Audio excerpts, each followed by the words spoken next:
Yeah, let's Cool. just have fun with it. Let's just have fun with it. Hey everyone, welcome back to Reptile Rendezvous. I'm your host, Alex and All Her Animals, and today we've got a very exciting guest who's going to take us into the fascinating world of snakes. So, if you've ever wondered what it's like to wrangle these awesome creatures, look no further. Bruce is not just any snake wrangler, he's relocated snakes, well, for the last 7 years, but officially since 2020, and he's got some wild stories to share. From rescuing snakes from backyards to educating people about these misunderstood reptiles. Bruce, welcome to the show. How are you doing today? Hi, Alex. I'm thrilled to be here, and thank you so much for inviting me on your show. It's a pleasure to have you. So, should we start by you telling us a bit about yourself and how you got into it? And we've got some questions from your followers who have asked on the comments. So, let's dive right in. That sounds great. Yeah. So I started being interested in snakes at a very, very young age. My family moved to Texas when I was about 6.5 years old. And we moved to a brand new part of Houston, very undeveloped neighborhood. And I learned quickly that my dad would go to work every day. My mom would do whatever she would do, and I would be free to do whatever I wanted to do. It was back in the day where, as long as you were home by dinner time, parents really didn't know what the heck their kids were doing. There was no cell phones. So I would take my bicycle and I would ride down the green belts, which are bike paths that would lead back into the wilderness. And I quickly discovered that Texas has a lot of snakes. In fact, a lot It of the does, snakes yeah. there are venomous snakes. So we had copperheads and water moccasins, coral snakes, rattlesnakes, and I learned how to capture those, put them in a pillowcase, and bring them home. And my dad had built me a really cool enclosure back then that I would put these snakes in and just hold on to them for a few days. And it really was interesting because a lot of my friends would come over and check out the snakes, and that's kind of how I springboarded into even having friends as a little kid in Texas. They wanted to see this cool snakes that this new kid Mm. from, somewhere else had. And I've been infatuated with them ever since. They're fascinating creatures. There's a lot of myths that surround them. There's a lot of mysteries that surround them. And to be really honest, snakes are typically the underdog. Most people either don't like them, don't want to know much about them, or they're okay and comfortable killing them, which just always hit me as an odd thing that people would just kill them out of fear or lack of knowledge. It's one of those things that's the goal of the podcast is to try and help people understand that they are just trying to live their lives, talking about misconceptions, which we'll go into shortly, and help people understand from a more personal point of view that they're not out to get you, they're not going to chase you and waste their venom unnecessarily. Most of the knowledge that people think they have about snakes don't come from scientific books. They come from the Hollywood movies, books, the Bible, even. Every movie, every book has depicted snakes in a bad light. I mean, Indiana Jones and the movie Anaconda and I was Snakes going to on a say Plane. Anaconda, yeah. Yeah. I mean, they're all so bad, and it's so bad for the snake's reputation. And there couldn't be anything further from the truth than what they show in those movies. But if that's what you believe to be about snakes, of course, you're going to think they're evil. And, they're going to come after you and climb up your pant leg on a plane and go down your throat. But none of that's true. None of that's true. They're very, for the most part, they're pretty shy. They'd rather never come in contact with humans. They're not comfortable around us, like a lot of wild animals. But here in California, where I live, we've built all of our homes and shopping centers and Starbucks and dry cleaners all over their homes. And then we're surprised to find them in our yards, which shouldn't be that shocking, but they're here because they've always been here. They've always been here, but we've built these homes and everything. And that's where I come in. That's where my service comes in, to try to help people with them. Another thing with media as well, I've talked about this in previous episodes, is it's always the baddie in the film has a giant snake, the scary person. It's just nonsense, and it's so far from the truth. It's just a bit ridiculous, really, isn't it? People like you and I come in and try and help people understand what they're really like, help people to appreciate them. As I said, they're just trying to live their lives. They don't wake up every morning thinking, I'm going to bite a human today. How many humans can I kill or chase after? There's so many animals like it, crocodiles, alligators, snapping turtles. I often call snapping turtles the snakes of the turtle world, because they're just seen as scary. One look at them and it's fear, and it couldn't be further from the truth. Yeah, exactly. Yeah, and I always think people, you're taught to fear things. You're not born fearing anything. You're taught to fear things, and I think a lot of times with snakes specifically is your parents or your grandparents or somebody, your teachers or whoever, taught you that these things are bad and you have to leave them alone, and you're going to get bitten if you go near them, and they will chase you. And one of the fun things of my service is I get to do a lot of public events, and we do anywhere from 10 to 15 public events a year, and a lot of times it's families, and a lot of times those families have young kids, and I love seeing the light bulb moment when a kid actually gets to hold a snake for the first time, and all those misconceptions and misbeliefs about them literally go out of their head, and next thing you know, they're like asking their parents, can we have a pet snake? So I think it's Yeah. just people aren't exposed to them very often. They're not something that you typically are going to get when you turn 6, like a puppy or a kitten or a hamster or something. You're never going to get that, here's a cuddly snake. It's just not how they are. And the So exposure they do get to them is pretty much all negatives. yeah. So what sparked your interest in this field, and was there a light bulb moment for you? Yeah, I mean, the light bulb moment for me when I realized that I needed to start doing something to help snakes was multiple years ago. I think it was about 7 or 8 years ago. My wife and young kids were home, and I was on a business trip, and a snake showed up in my own yard. And my wife called me and asked me what should I do, and I gave her the guidance that I think she should call the fire department. I think that's the best step. So about 30 minutes later, she called me back, and I said, how'd it go? And she goes, well, they showed up, fully dressed in their fire outfits, and they killed the snake right in front of our 2 kids. And I thought that seemed ridiculous. So I It's called the fire traumatic. department. Yeah, for my kids, for my wife, it was just, and I called the fire department when I got home, and I asked them, is that your protocol? And they basically told me, in the state of California, specifically here in San Diego County, I can't talk for the rest of the state, but their protocol is, if they respond to a 911 dispatched snake call, they have to send 4 people in a fire truck, and it's up to the discretion of the firefighters. If it's a rattlesnake, which is a venomous snake, they kill them, no questions asked. If it's anything other than a rattlesnake, which would make it non-venomous, it's up to the highest ranking person on that group. So say the 4 people that respond, one of the highest ranking has no idea about species of snakes, they would just kill it. And, in the state of California, we have approximately 50 species of snakes, and only one of them is dangerous to humans, and that's our rattlesnakes. So those other 49 that the fire trucks show up for are going to get killed just because they're snakes. And that was the light bulb moment when I thought, well, gosh, who else are people supposed to call? Is there animal control or pest control? And I started doing some research and found that there was nobody that specialized in humanely removing and relocating snakes. So I went on, and I don't know if this app means anything to you, but Nextdoor Yeah. platform. Yeah, and it's great. You can post about anything, garage sales to, hey, I saw your kid doing something bad at the library, or anything. You can Yeah. post anything you want. But I use that platform. I had a picture of myself and my 2 daughters holding a snake. And I remember that I wrote something like, if you have a snake in your yard and don't want it there, don't call the fire department, please. Here's my phone number. I will come with my daughters, and we will take it away and put it back into nature. And that was it. It took off from there. We now have, I think we now respond to close to 600 calls a year.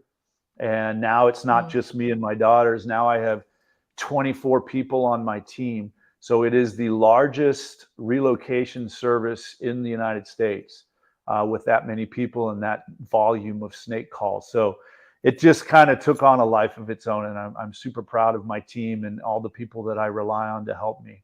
It's a beautiful thing that you do, because you could have just said, okay, well, that's a shame. Instead, you sort of just went, what can I do to help them? I think that's what draws a lot of people to your content as well. They may be too scared, or they don't know what to do, and then they think, okay, so he's showing us that they are just creatures trying to live. It's very admirable what you do, and I'm sure when I eventually come to visit, then I can temporarily be a volunteer and help you, because that would be awesome. I would love to have you, Alex, join us on a day. We do ride-alongs, not all the time, but people ask me, can I come hang out with you for the day? And it's a lot of fun, and they get to see kind of what it is we do, which is sometimes pretty boring, and sometimes it's absolutely crazy what calls we get in a day. So it can be all over the place as far as excitement level. It's very exciting. The invitation's always there when you come over to the US. Man,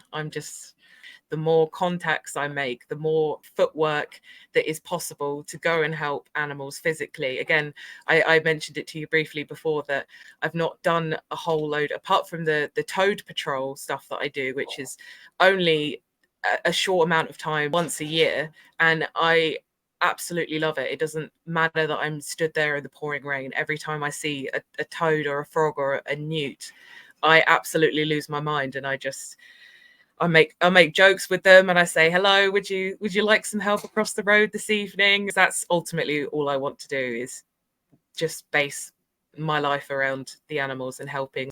Even before I got into the rescue or animal side of things, my family have always been very animal orientated. We've hatched ducks and quails, and we've always had so many different types of animals. I've seen pheasants that this is a true story, a pheasant that was clipped by a car on the side of the road in the hedgy kind of bit, and it was obviously injured but still alive.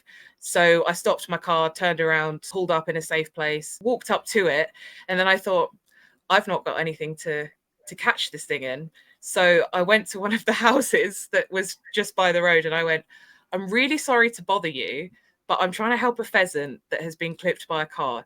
Do you have an Amazon box or something that I could just have from you, just so I can, I mean, from then, I always have big boxes and smaller boxes, and I've always got stuff in the car now, just in case, because I will always turn around and go back.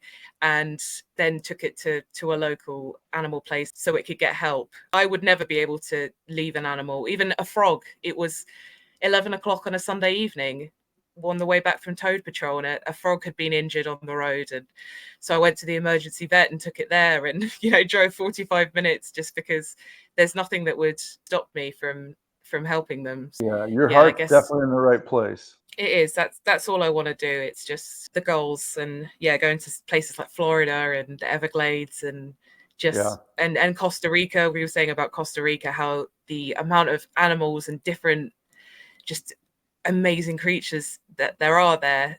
Oh, cannot wait. And I'm not scared of bugs, or I'm not really scared of anything either. So bugs and insects or snakes or this or that, it doesn't really faze me. That's great. The world is awaiting you. I know, I can feel it. It's calling me. It's what role do local wildlife places have with the work that you do? I didn't even realize that their protocol is very similar to the firemen. I can't remember what the fire people do. Firemen, firefighters. Yeah, that's it. That's the word. Firefighters. Firefighters. Yeah, we're not supposed to call them. We're not allowed to call them firemen anymore. I was thinking of the appropriate word, firefighter. That was it. I've been told we must call them firefighters. Yeah, so that's what we call them. But yeah, I mean, unfortunately, there's not a lot of places here that if you do have an injured snake, I mean, there are some exotic vets that specialize in the non-run-of-the-mill animals other than dogs, cats, horses, things like that.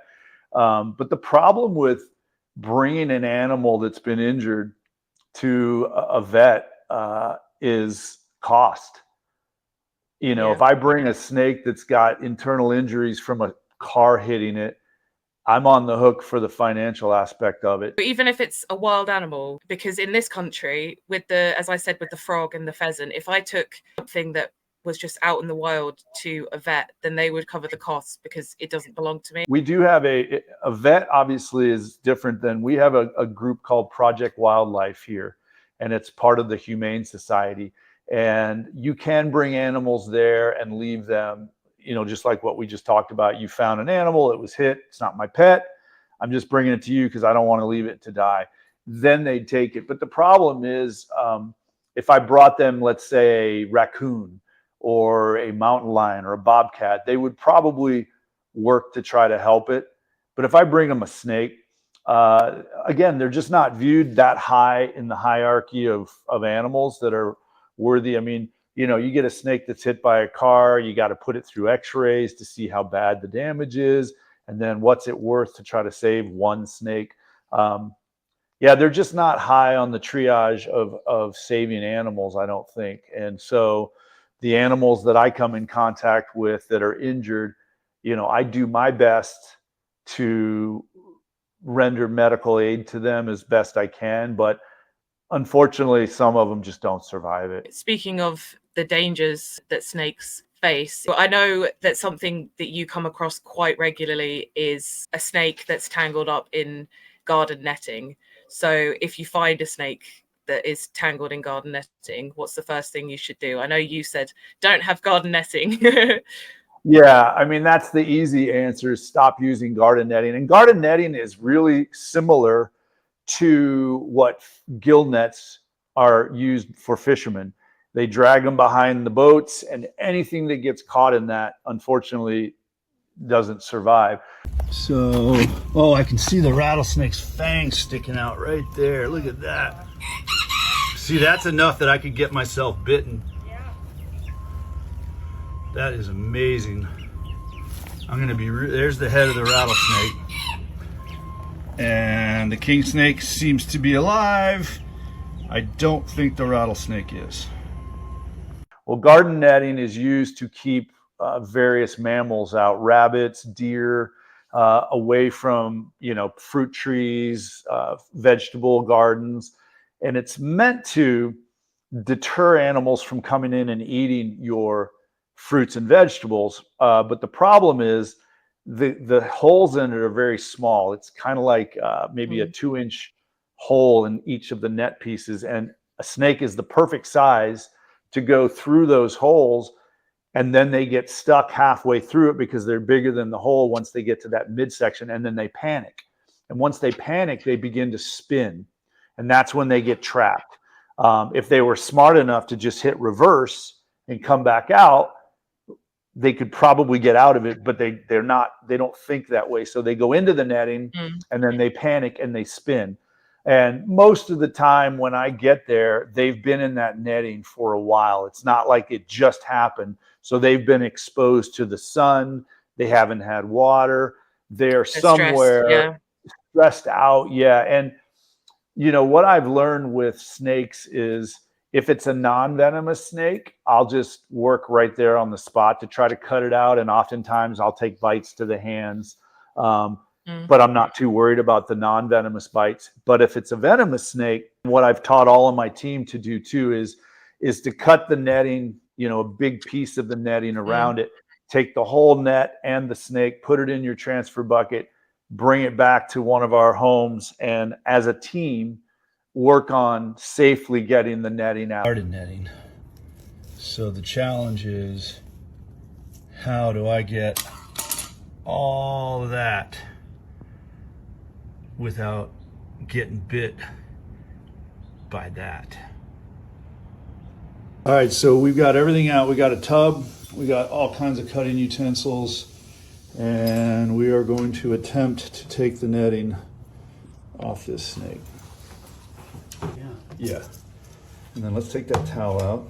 You know, one of the smaller tubes may be better because the head is very small. And okay. Do we think a smaller tube? Is very small too, I think. We went through this last time, and I think it was too big to go in. Let's see. Couldn't turn around that bigger tube. All right. So could you pull him?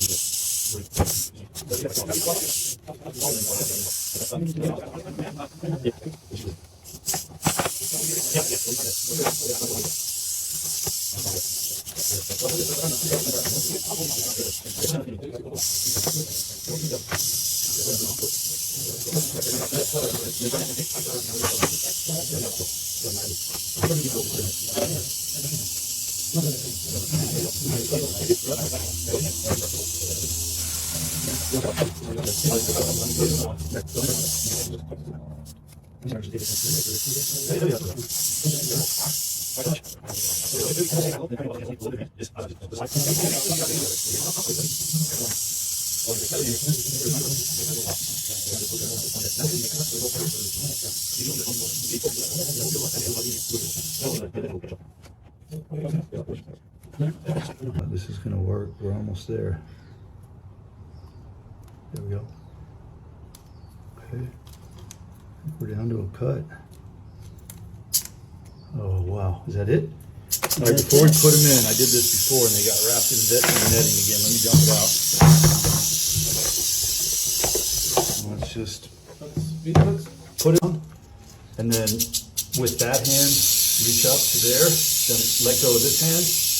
Or you can do it that. Yeah, switch them is easier. Now let go of that hand and then pull that one back. So. Beautiful job.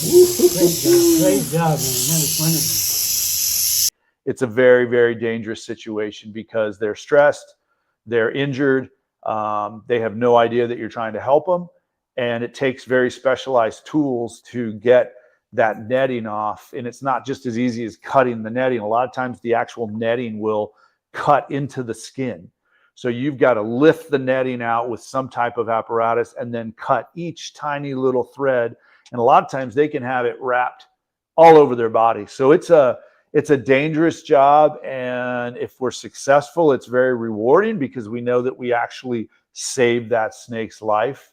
And again, it's risky. I would say it pushes the level of risk up to the closest to the top of all the calls we get. It's the one where I still find myself feeling nervous and uncomfortable and stressed, much more so than any.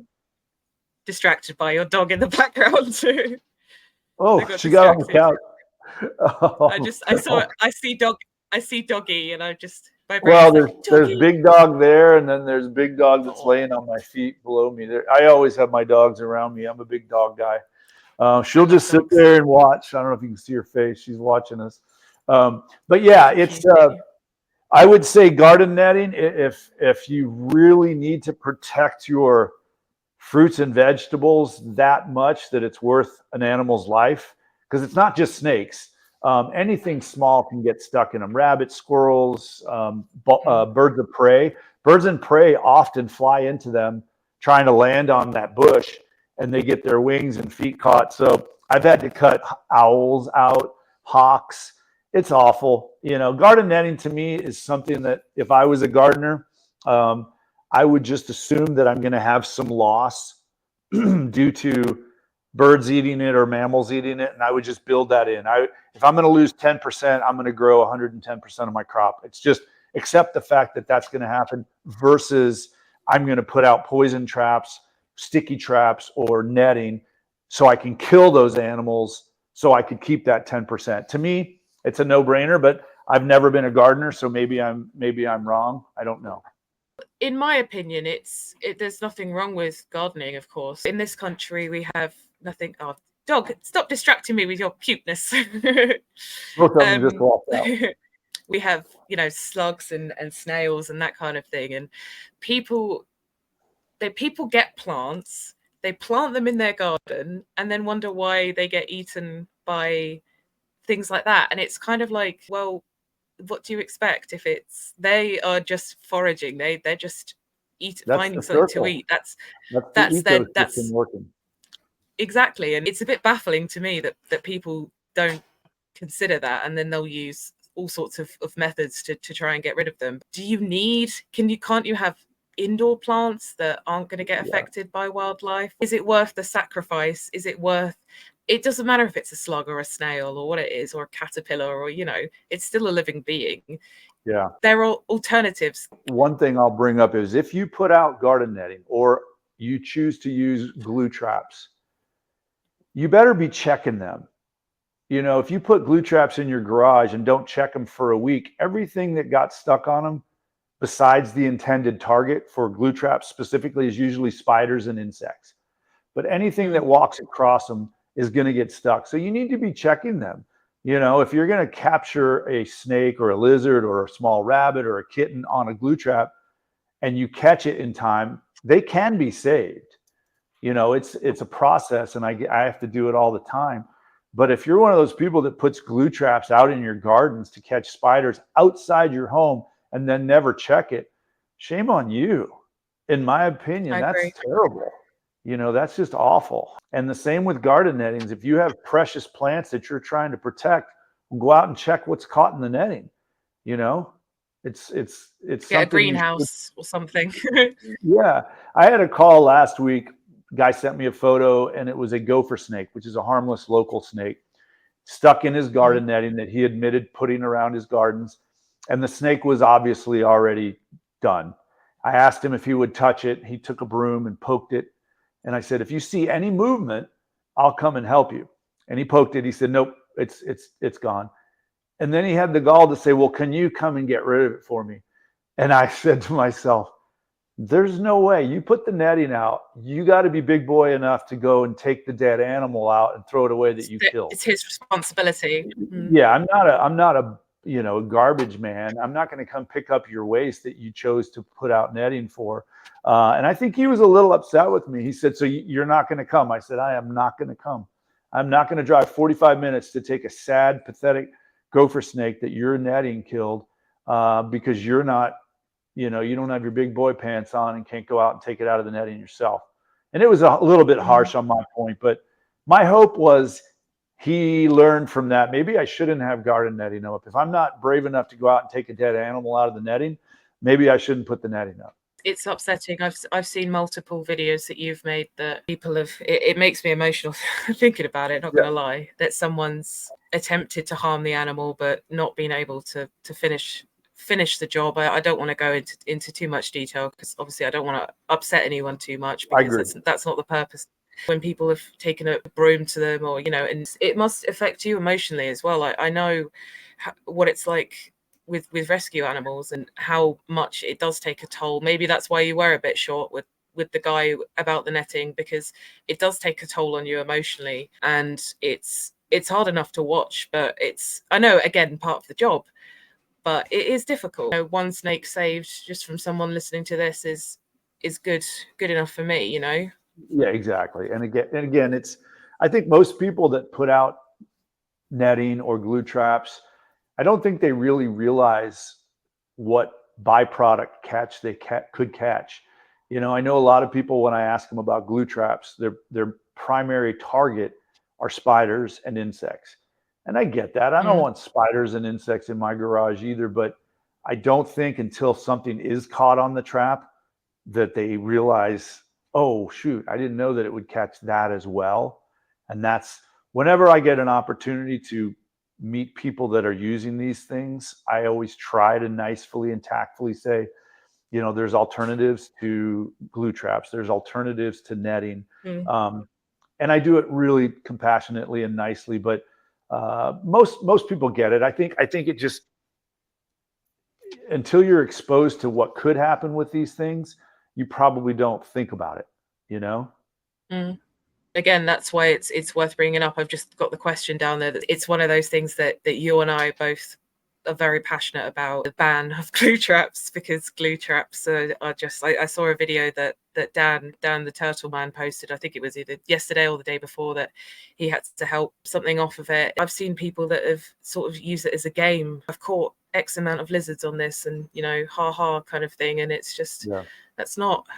If you had a baby, you wouldn't put a glue trap next to it. That's the difference between, you see the dangers of that with a baby or a person, or a child, etc. But with animals, I'm sure some people just don't think, I could accidentally catch a snake on that. So many different things could be just caught on it, and it's just horrible. It's hard to go into without just getting emotional, and it's not going to end up like just having some tears, but it's painful. It's just Well, the painful. positive is the number of calls that we get every year is high, but the number of glue trap and netting are low. I mean, not really low, but low. I mean, for every 30 we save successfully, there's going to be one where we have to get them off a glue trap or a piece of, or through garden netting. So it's not an everyday event, and the sadness isn't there every day. It's there, and we get those calls, and I don't like getting those calls, but usually we do get the animals off. If they're alive and we have opportunity, we get them out. I'll do whatever I have to do to cut them off, to use, there's various methods to get them off glue traps. I have a whole arsenal now of tiny little micro tools that I use to slowly and painstakingly get every little, scale off. So it's worth it to me. If I got to take an hour and a half to get one snake off a glue trap, you can bet I'm going to take an hour and a half to get it off the glue trap. I do the same. If it took a day, I would do. I would sit there until it's done, and because that's just the kind of people we are, I suppose. But exactly. What are some alternatives to glue traps for people? Well, so the problem with insects, and you talked about a little bit earlier, they're everywhere. They always say you're never more than 6 feet away from a spider. At any given moment, there's a spider somewhere within 6 feet of you. And I guess the question I have is, unless it's a black widow, and even black widow spiders, which are venomous, I mean, what is the harm of an insect? Most of them are completely harmless, other than the ick factor. People just think insects are icky. I don't want that's there. It's creepy, crawly. But the reality is, as far as threats to us, most insects are not a threat. So for me, personally, there's no sticky traps in my garage. If I see, I'll joke at myself for a second. We get flies, house flies here in San Diego. And because of our great weather, we leave our doors open a lot. So we get house flies in the house often. And my wife got me a bug assault gun, which is a toy, and it shoots salt. But it's really fun because if I have a fly in the house and I can't catch it with a traditional fly swatter, I can use my bug assault gun. It was my Father's Day present last year. And I will take flies out. They're very hard to catch, so I can't put them on a napkin and take them outside like I might do with a spider. But I guess alternatives to bugs, there are exterminating companies that come and spray. We use an Orkin company, and once a month they spray around the perimeter, which is supposed to put down a shield so they won't come into the house. And I think it works pretty well. But again, we get bugs every now and then. And to my family, it's just not that big a deal. I wish I had like the better fly trap, if you would, that's not going to catch something else accidentally. But I don't know that there's anything out there that I'm aware of. So I think just maybe accept the fact that if you have bugs in your house, they're probably going to go away. Flies don't live very long. Spiders don't live very long. So they're going to be gone eventually. Yeah, no, it's not a permanent thing. If I see a spider or something, I mean, well, I've got them sort of outside. I'll give them a mealworm, and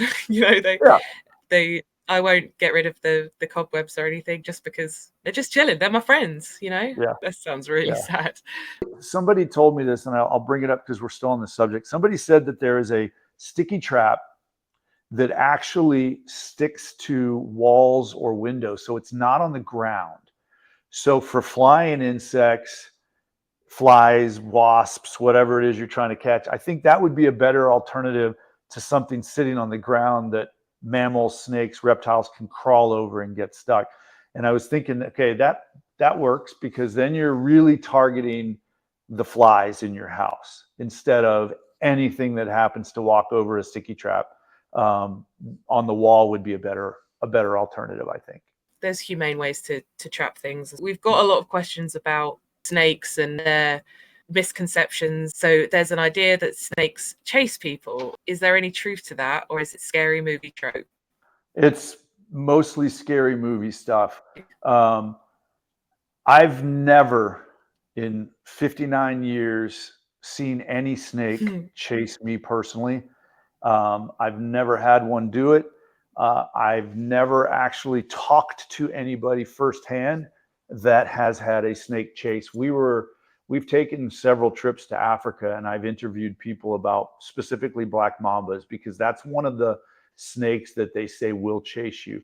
And not one person that I talked to had ever encountered a black mamba that chased them. I think a lot of times the snake is trying to move through you to get to where they want to go, which might be, safety, survival place. They see some woods, they want to get into those woods, and you're standing between the snake and the woods, they're going to come past you. But that's very different than chasing humans. First of all, they're not very fast. I mean, they can move pretty quick, some of them, but to think that you're running and there's a snake right on your tail that's movie material right there. I always answer that question when someone says, well, I was chased. I was chased by, a black snake or a cottonmouth or whatever. And I always say, amazing. Finally, somebody can prove it. Can I see the video?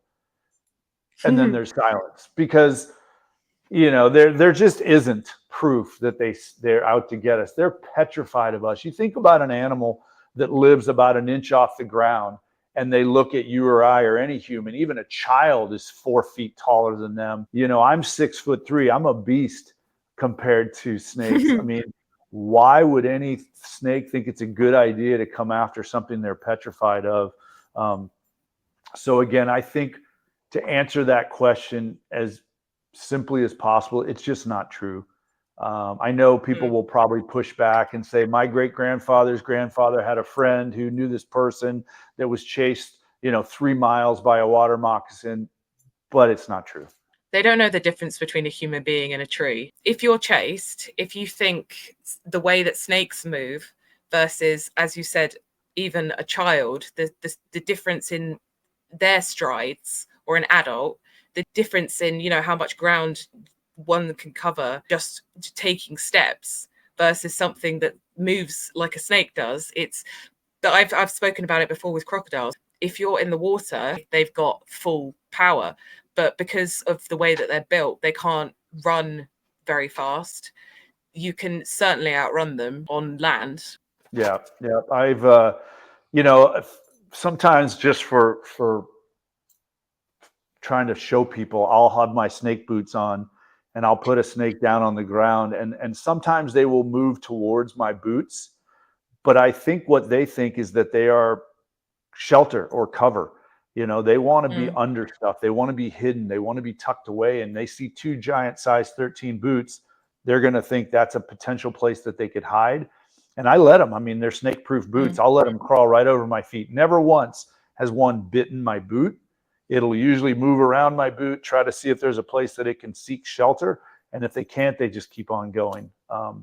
So again, I think a lot of it is movies and what we've been told. And, your great grandfather told you he was chased. So therefore, when you perpetuate that story, you were chased. And it just goes down the line. But the reality is, when you're around snakes ever, they just don't do it. They just don't chase humans.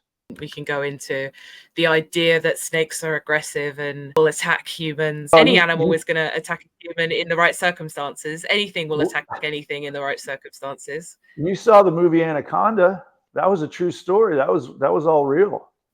Well, yeah, they sacrificed the people for the filming. Yeah. Oh my God! And even I think. Yeah. No, I know. I don't know how true it is. I haven't seen it in a long time, but I have heard that most of the snakes on a plane aren't actual snakes. No. There was cutaways.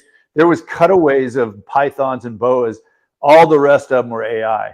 It was all fake. Exactly. And a lot of the ones that they showed that were biting people weren't even good AI, because it depicted a non-venomous snake. But yeah, I mean, that whole movie was.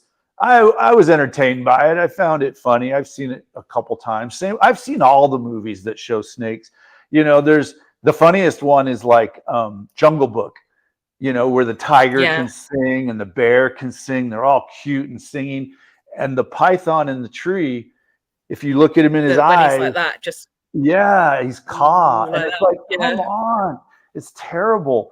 The one of the most recent mess ups I saw in a movie was Lone Survivor, the Navy SEAL movie about the Navy SEALs that were trapped on an Afghani mountain and couldn't get out. And at one point, Mark Wahlberg's character falls into some rocks trying to get away from the bad guys, and he lands right next to a rattlesnake. And it's just a quick scene, but they show it. And the irony of it is, or the humor of it is, there are no rattlesnakes other than the Americas. There are no rattlesnakes in that part of the world, but they show it because obviously they filmed it somewhere in California, and they said, let's throw a snake here and make it look that much more scary for the Navy SEALs. But yeah, it was a complete mess up in the filming that they showed a rattlesnake that's supposed to be in, Afghanistan. That's what I mean. It's like, if you're going to depict them, if you're going to go out of your way to depict them in a false sense, you might as well just do it accurately, Yeah, do it accurately. As far as the word aggressive, I always correct people when they say it was so aggressive. Snakes are never going to be the aggressor, meaning they are not going to come after you. If you give them an escape route or you give them space, they are always going to choose to pull away from you, but they will become defensive. Specifically rattlesnakes, they will take on that curled up posture where they're coiled facing you, rattling their tail. That is a defensive posture. That means I am going to defend myself if I have to. But if I stay my piece of land, you stay yours, and that rattlesnake's coiled at 4 feet away from me, he's never going to close that gap, which is aggression. He's going to be defensive. He's going to hold that ground, but they're just going to sit there. So I always tell people they're not aggressive. They're just defensive if you've given them reason to feel that way. Again, if a giant came into where you live, would you welcome it with open arms? It's just defending itself. It doesn't know what you are. It doesn't know. Give it the respect it deserves, and you'll be left alone. Simple. Exactly. Very simple. So rattlesnakes are the only venomous snake in the state of California. So that's really my forte and my expertise.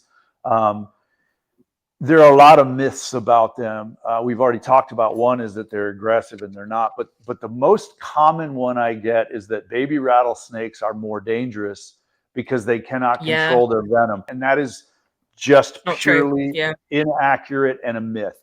All venomous snakes, and I know people will argue with this with me, but all venomous snakes from birth have full control over their venom, to such a degree that they can control their fangs independently. So they have 2 fangs. Obviously, rattlesnake has a left and a right.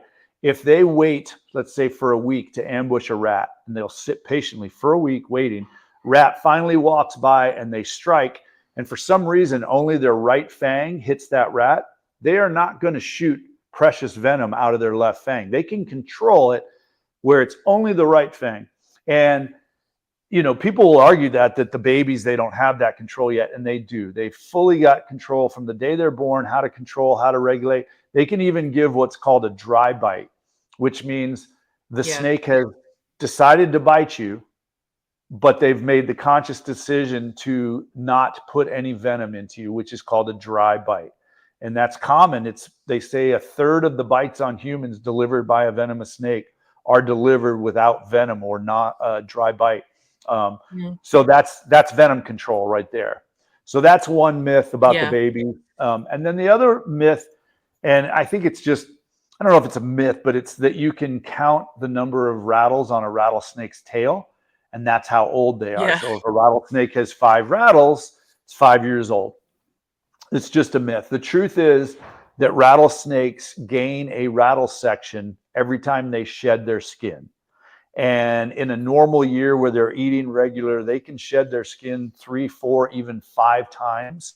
So in theory, you could have a 1-year-old rattlesnake that's been eating well that has shed 5 times, and it's going to have 5 rattles on its tail. So you see that snake, 5 rattles, that means it's 5 years old. No, it's a 1-year-old snake that has shed 5 times. And the other part of that is their rattles are made of keratin, which is basically our hair, our fingernails. So it's really delicate. What's that? That leads into how to rattlesnake, because we were talking about this as well. And I said, it's one of my favorite facts to tell people, because obviously I know all about it. But so let's talk about, we'll talk about their rattles. Their rattles, like I said, they grow every time they shed. So if you did have a really old snake and it shed, let's just say 3 times a year for 10 years, it would have a rattle about that long. We never see rattlesnakes. Even the biggest mature adults we get, they don't have those long rattles, because just like my fingernails, if I decided to grow my fingernails out to 5 inches long, they would break off. They'd get really brittle at the end. Same with rattlesnakes. Their rattles, as they grow, the end sections fall off. They get bitten off, they get stuck in the rocks, somebody steps on them, they just fall off. So we could see a huge rattlesnake with a very tiny rattle because most of it has fallen off. And that leads into your point, what makes the sound? You know, people will say, oh, there's I little still get peas in excited there. about it. Yeah. Yeah, Yeah. we literally just And spoke about it. I still get excited. yeah, and rattles are amazing. First of all, the muscle that shakes the tail is one of the fastest moving muscles in all of the animal kingdom. They can actually shake that muscle, which controls the rattle, 90 up to times a second 100. or something? It's 100 times in 100 a times. second. I mean, I can't move anything 2 times in a second, let alone 100. And they can continue doing that for hours, up to, I think, 2 hours without stopping. They can just sit there and shake. And what it is as their rattles grow, they're loosely connected pieces of keratin, and they're hollow. There's nothing in them that make that sound. But when they're loose, they actually can expand. So when you rattle them together, they're just rattling against each other. So if you were to take your fingernails, if they were really long, and kind of rub them together, you can almost pick up a slight sound. Of course, we're not able to do it 100 times in a second, but the sound, even on a relatively small rattle, is very loud. I mean, I've walked away from rattlesnakes that I've put back into nature and they start rattling when I take them out of the bucket. I can be 200 or 300 yards away and I can still hear that sound. Pretty impressive. I've only had experience with baby rattlesnakes. Even they're quite loud for what you would consider. It's so cool. It's fascinating. And again, it's one of those things that they're warning you. They're not gonna just strike you for no reason. They're telling you, they're giving you this rattle, and they're saying, look, I'm not comfortable with you here. You need to leave. Making me nervous. If you don't leave, you're scaring me. This is how I show you. It's funny though, is you know, I deal with so many rattlesnakes, and I'd say half never rattle. When I get them at someone's house, I pick them up, I put them in my bucket, I transport them to the place I'm going to relocate them, I take them back out of my bucket. Some of them never shake their tail. And again, I don't know if it's, I like to think that they realize they're not going to get hurt by me, so therefore they don't have to be defensive and they don't have to be scared. But that's probably not true, because I think some snakes just are more apt to rattle than others. Like some snakes I get, they rattle the entire time. Like there's some in my garage right now. We walked outside.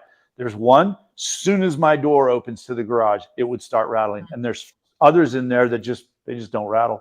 So I don't know. I wish I knew more about the psyche behind why they rattle, but I will say this, rattlesnakes are not always going to rattle their tail. It's up to the individual to decide if they want to rattle their tail or not. And a lot of them don't. I should have said that more in context.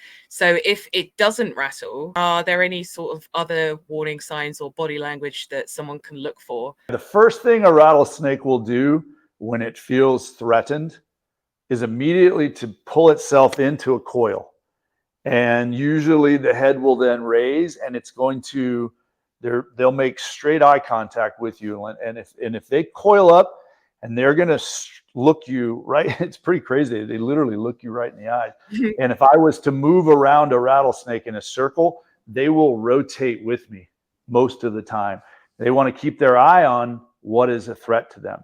So if you see a rattlesnake, and let's say, I always tell people here, there's lots of people that are out trail running, hiking, and they'll be on the trails. They'll see a rattlesnake that's stretched out. That's just them sunning themselves. He's crossing the trail, or if he happens to be stopped on the trail, he's literally warming up with the sun because they're cold-blooded. So it's like a big solar panel. They just stretch out and absorb that sun. That is a completely calm body position. That is not being defensive at all. Now, if it sensed you were there, it's going to do one of two things. It's immediately going to go into the bushes to try to get away from you. Or if it can't get away from you for whatever reason, it's going to withdraw, pull up, and coil. That classic Western movie rattlesnake view where their tail is up, their head's up. And again, they may not rattle. They don't all rattle, but they're definitely going to be coiled and ready to defend themselves, which is how they strike. If someone comes across one and it doesn't rattle, then it's always good to talk about other body language. I'm pretty sure it was you that I think there was a runner and he was just running past one, takes no notice. I don't think the guy he didn't even notice, I don't think, in that video. He knew it was there, but he didn't care. He runs that, so that trail happened to be the Hollywood sign, the world famous sign that's in all the movies. Yeah. And you can actually hike and run all up in there. And my friends were the one that made that video. They were going up the trail. They saw the rattlesnake and they were panicking. And then they see the runner, so they decide to warn the runner, "Hey, there's a rattlesnake." And he's like, "That's all right. I'll go around it." Yeah. And the snake never even moved. Yeah. I mean, it's a rattlesnake. Hold up. Hey, hold up. Oh, it's all good. It's a rattlesnake. Let's go over it. All right. No rattles. Thank you, Another rattlesnake. Rattlesnake. Thanks for telling us. No problem.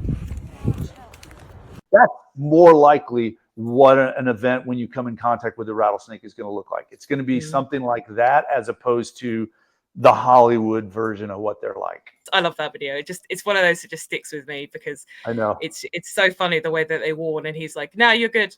I'm good. Yep. Another one that you get is, do rattlesnakes ever lose their rattles? And if they do, what happens? Well, so we already talked about that older sections of rattle will break off, but they still maintain the ability to grow their rattles. And just to explain that a little bit, the rattles grow from the base. So closest to the tail is where the blood flow is. So when they shed, the newest section is at the tail. I'm trying to use my finger, but I'm not doing a very good job.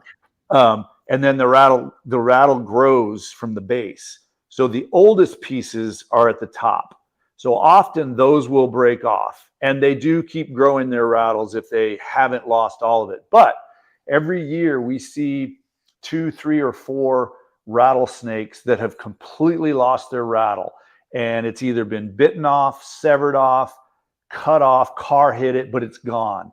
And people are always like, well, won't that grow back? And I always try to explain it like this. If you were to take my finger and cut it off, heaven forbid, I don't know why you'd want to do that, at the knuckle, is my fingernail going to grow back? No. So they do lose their rattles, and a lot of times they can break off all the way down to the base, but not including that base that has the blood flow. And that will, over time, grow back into a rattle. But if it's severed and gone, it will not grow back. It's very interesting. Even if I know the answers to some things, and I'm just, saying this question for the viewers, I still love hearing about it every time. It's just underrated animal. Beautiful. So what are some common misconceptions about snake bites that people should know? I know you've got the one where you should suck out the venom, and that's the snakes on a plane one, isn't it? I'm sure they do that in snakes on a plane. So the way snake bites were treated 30 years ago versus how they're treated now are very different. In fact, they used to sell snake bite kits, and you can still find them at obscure places in garage sales. And I actually own a few of them just because they're so cool. But they have a razor blade. They have this little bulb thing that you can suck venom out. They've got tourniquets, and none of that are you supposed to do anymore. You're not supposed to tourniquet. You're not supposed to cut. You're not supposed to suck the venom out. None of that is what you're supposed to do now. If you're bitten, now again, I can't speak for all snakes around the world. There may be some snakes in other parts of the world that are so toxic that you better tourniquet or you may immediately die. I don't want to get into others, but for me and the snakes in the United States, you do not tourniquet, you do not cut, you do not bite. What you're supposed to do, and it's going to sound silly that I'll say this, but the first thing you want to do is move away from the snake, because it will bite you again. If you're close enough to be bitten and you stay that close, that snake still feels the threat and they can rebite you multiple times. So move away from the snake, first of all. You don't need to catch the snake to bring it in with you so they know what antivenom to use. The Crofab antivenom in the United States works on all the pit vipers. So if you're bitten in California, it doesn't matter. You don't have to bring the snake. You don't need to bring a picture of it. I would make a mental note of how big it was I think that might be important, how big the snake is versus a tiny snake, because their venom yield, or how much venom they can give you. A big snake is going to have a bigger venom yield, bigger venom glands than a small snake that has smaller fangs, smaller venom yield. But you don't need to bring the snake. But the first thing I always tell people, the most important tool you can carry with you when you're out in nature, and if you're in snake country, is your cell phone. And as long as you have service, you can activate the emergency system to telling people, I'm at this trail. It's 2 p.m. I was bitten by a rattlesnake. I need help. And they'll figure out how to get to you, whether they send a team in by foot, horseback, helicopter, whatever. But the key is you got to start that process, is because time is tissue with a snake bite. You need to get help. You cannot ignore it. You cannot pretend like it's going to go away. You need to go and get the antivenom, which reverses the effect of the bite. It sounds counterintuitive, but you have to stay calm, because the faster your blood is pumping with nerves, the faster that venom is cycling through your body. So you want to stay calm, keep your voice calm. If you're being transported, you don't want to run. You want to, if an ambulance pulls up and you can get to it, walk to it if they don't have a gurney to put you on. Everything needs to stay as calm as possible. And most hospitals in snake bite areas that are prone to bites will cover, oh, my phone just said low battery. Uh-oh. There, we're on a battery now. Probably not going to sound as good. Anyway, so yeah, I mean, I always tell people, excuse me, if you live in an area where there are snakes, you should know ahead of time where the hospital is that's closest to have antivenom. The EMT people that respond will know that. But if you have to drive yourself or have somebody else drive you, and you drive to the closest hospital and then learn that they don't have it, you've just lost that precious time. So you need to know in advance. Like, I know exactly from my home and on most of the area that I go to get snakes from where the closest hospital is. I also tell people, if you have pets, specifically dogs, you should know that about a vet. Yeah. Because I have one story, I hate to tell it, but I'm going to, of a person that's dog got bitten by a rattlesnake. Sorry, my dog just came over when I said dog, not you, puppy. More than welcome. And more than welcome. They didn't know where the vet was, and it was nighttime. So they drove 30 minutes to their vet. It wasn't even open. It wasn't 24 hours. So they were told by somebody to go to a different vet. They drove another 30 minutes. And it was open, but they didn't have antivenom. So they wasted an hour while their dog is, dealing with being envenomated before they finally got to the vet. So I always tell people, call in advance to your vet, find out who has antivenom, because it's not at every single vet location, or it's not at every hospital either. Just a disclaimer, snake bites. The point was more the general things you can do in regards of when you get bitten, because each snake is different and venoms are different. It's not one rule for one snake. The point to take away from that is the things that you said. Obviously have cell signal and know where the hospitals are and check that they have antivenom. The second section of that question is, how can I tell if the snake that bit my pet was actually venomous or not? And what are the first signs to look out for if you think that your pet might have been bitten by a snake? Yeah, that's a great question. And unfortunately, I deal with that often. A lot of my calls, I get probably 20 calls a year where a snake has bitten their dog. When I get to the house, one or the other of the husband or wife has taken the dog, and I'm left with the homeowner to deal with the snake. It's always very sad. It's always something I'm very sympathetic to them about, being a dog owner myself. I always tell people this: if you think there's at all a chance that your dog was bitten, do not wait to see the symptoms start to happen. Take it to the vet. Worst case scenario, you get there and they say, no, it wasn't bitten. That's great. Or, you know what, I do see it looks like a bite, but it must have been non-venomous. Or it was a dry bite, which we already talked about. But I always tell people, if there's even a chance take your dog. Worst case scenario, they send you home and they don't bill you for it, which is great. Because the opposing side to that is they were bitten, and it's very expensive to treat a dog for snake bite. Very expensive. The symptoms on a dog range because unlike humans, like if you or I were bitten by a snake, we're immediately going to say, oh God, take me, I got bitten by a snake. Dogs cannot communicate that. They also don't have the ability to show pain like that. Sometimes they internalize pain. You know, I've seen dogs that, you know, they've been bitten, but they look fine. They're ready to play with the ball, and I can see their faces swelling up, but they're like fine, which is crazy. I guess they don't have the ability to feel sorry for themselves like we do. But typically, before I go into that, here's what usually happens. Rattlesnakes will become defensive. They see a dog, they immediately think this is out to eat me, and they will coil up, try to get away from them. And if the dog persists, and dogs investigate with their nose. Exactly. Whereas cats tend to swat things, see what it is. I've never heard of a cat being bitten, but dogs will go right up to it with their nose and smell it. So the snake bites them in the jowls, the lips, the tongue, the nose, the ears, and, you know, very close to their head. So it's a bad thing. But a lot of times the dogs aren't going to come in the house yelping. They're not going to come in whimpering. They may not make a sound. They may just go to their bed. And you won't know until you start to see the symptoms, which are swelling. You know, their faces will get huge, their lips will get huge, their ears. And those are all definite signs of an envenomation by a rattlesnake. And those are definitely things you need to, you know, get your dog to the vet. But again, I always say, like, I know my dogs really well. They rarely bark unless something's bothering them. So if I hear my dogs barking in the backyard, I'm going to go out there and see, is it an intruder?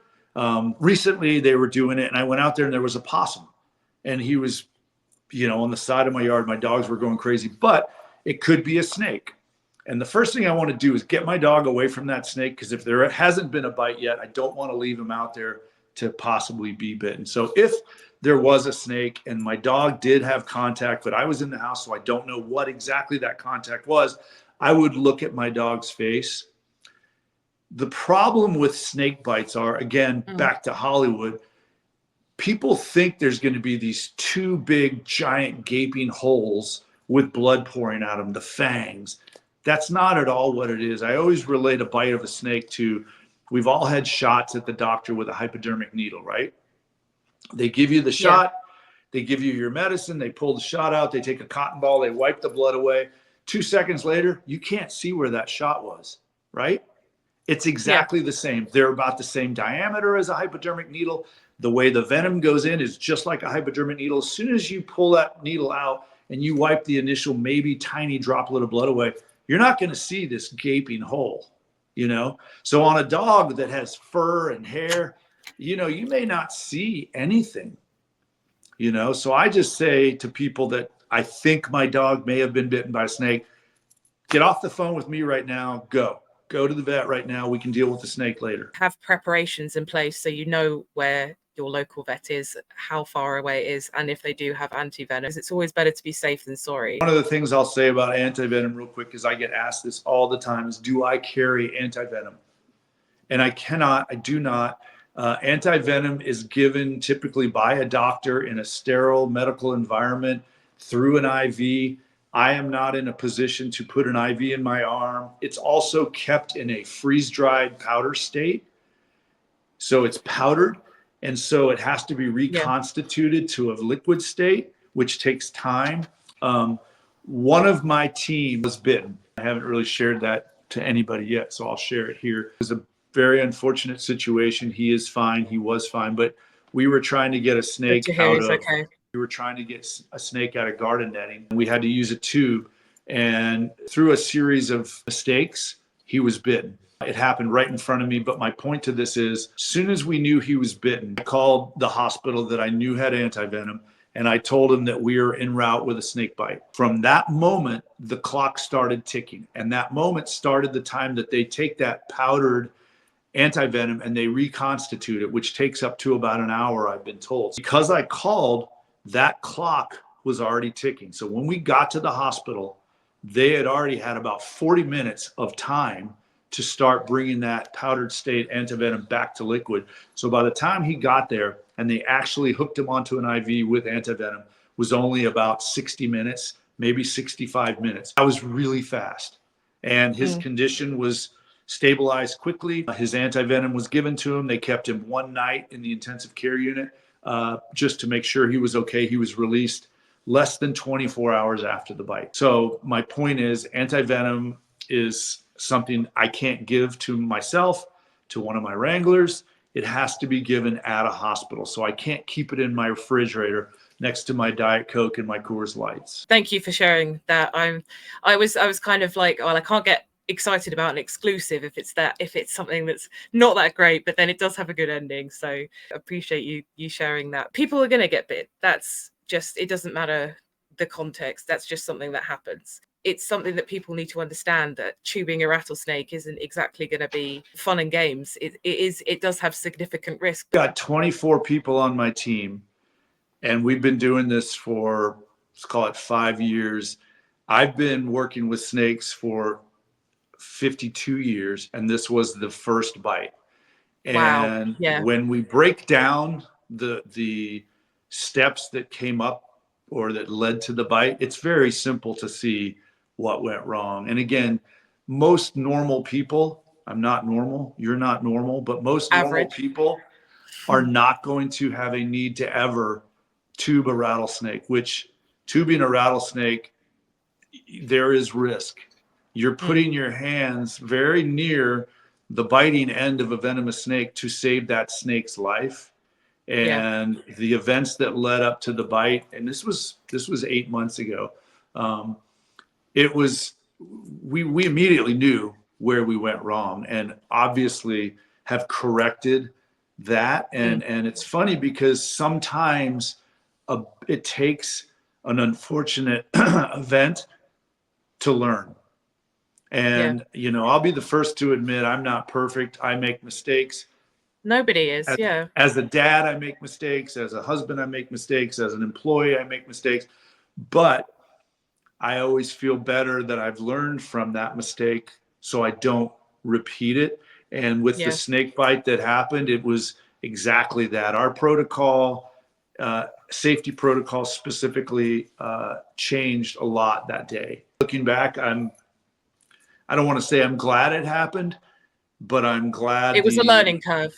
Absolutely, 100%. You're glad that you learned from that. That was one of those situations that unfortunately is, you can only learn from the hindsight of that situation by going through it. The people that you work with, and if they do get bitten, they know to stay calm. Everything will be okay, because again, protocols, and now updated protocols because of that. You're not stupid. You're not going to get someone to do this job if you don't think that they fully understand. You're not forcing anyone to do this. You know that they fully understand the risks, and you know that they're capable of handling the situation if it ever did occur. I did sort of change the question as we were going along, but how do you keep yourself, your family, and your colleagues safe around venomous snakes? So I guess we've answered that already. I think that talking about a bite is always a little unnerving because of what just happened with that inland taipan bite. I don't know if you heard that story. There's a handler that. Oh yeah, we won't say his, because. Yeah, we won't say his name. I know you did make a video on it. I have brought up his name once. That is all of the airtime personally. I agree. You talk about the situation without saying names. I mean, I only say that because when you hear about a snake bite, people want to come out and immediately start throwing daggers at people for being irresponsible. And I'm not going to say anything about that situation, but I will say it was very irresponsible. So that said, your question, how do we keep my colleagues safe? You know, my training to be on my team is very rigid.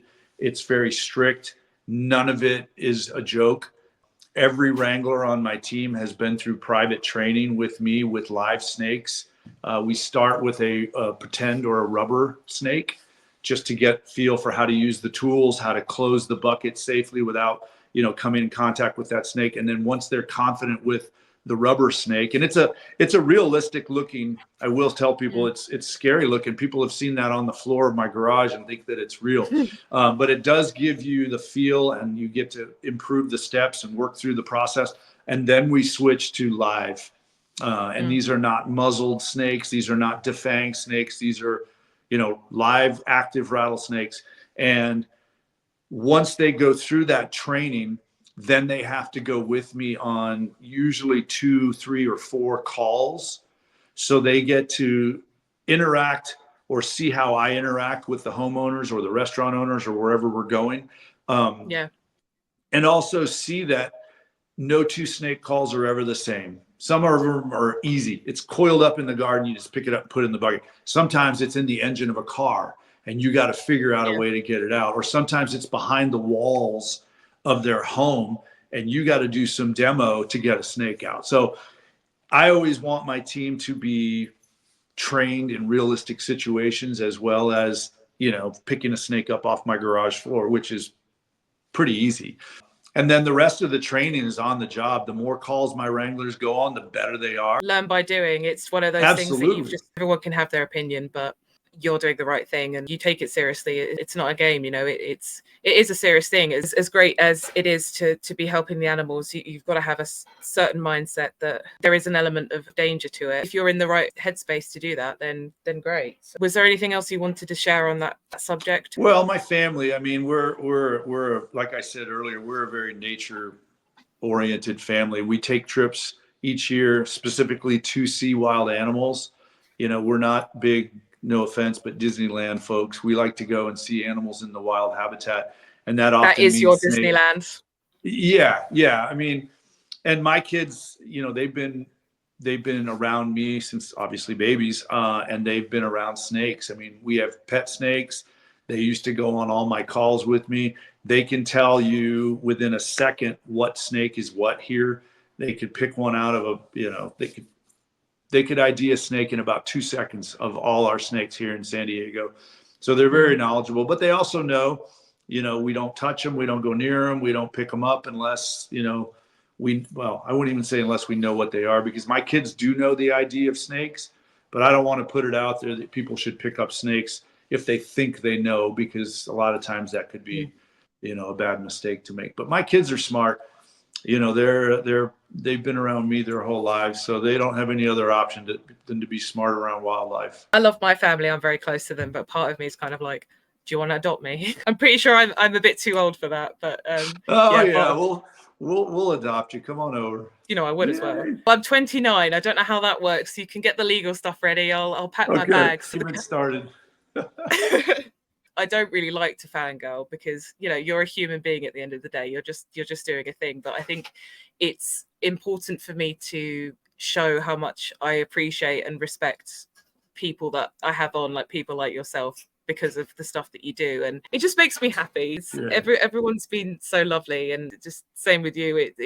I was a little bit nervous just because you never know, do you? Am I different than what you thought? No, I knew you'd be really nice, but having the experience of talking one-to-one to someone that you really admire and does great work, and that you'll get to meet in the future. Oh, for sure. Sorry, well, I tell people all the time when I do these talks and when I'm doing presentations is I am literally just a big snake dork. That's all I am, is a snake geek. I just am one of those kids that fell in love with snakes as a young kid and still am now. And I'm still a big kid now, but I still love snakes. And I'm just thrilled that because of social media, I now have a platform to both share my passion and try to take some of the fear out of snakes.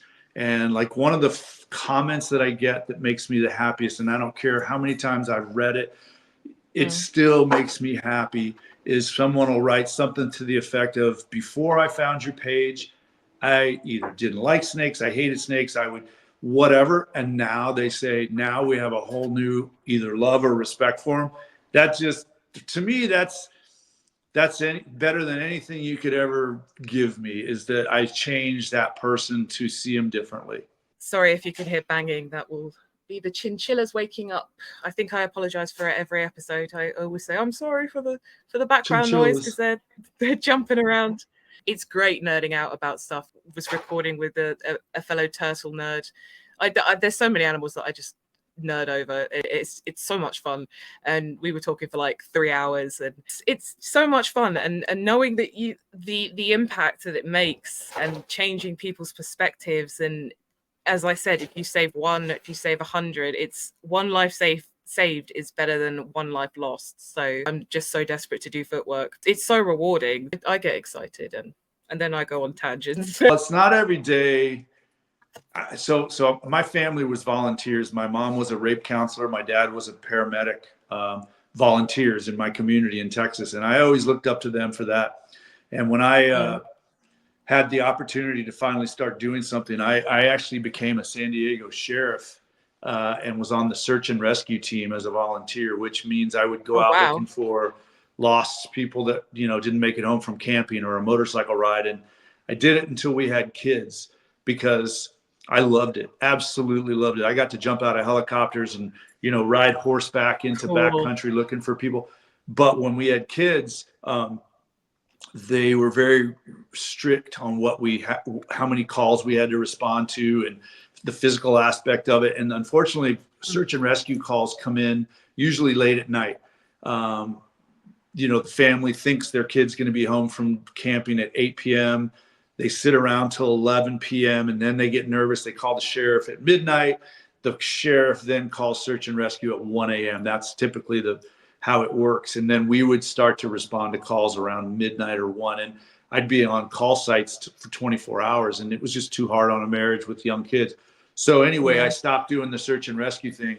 So this snake volunteer thing that I do now has, in a lot of ways, filled that void to want to help.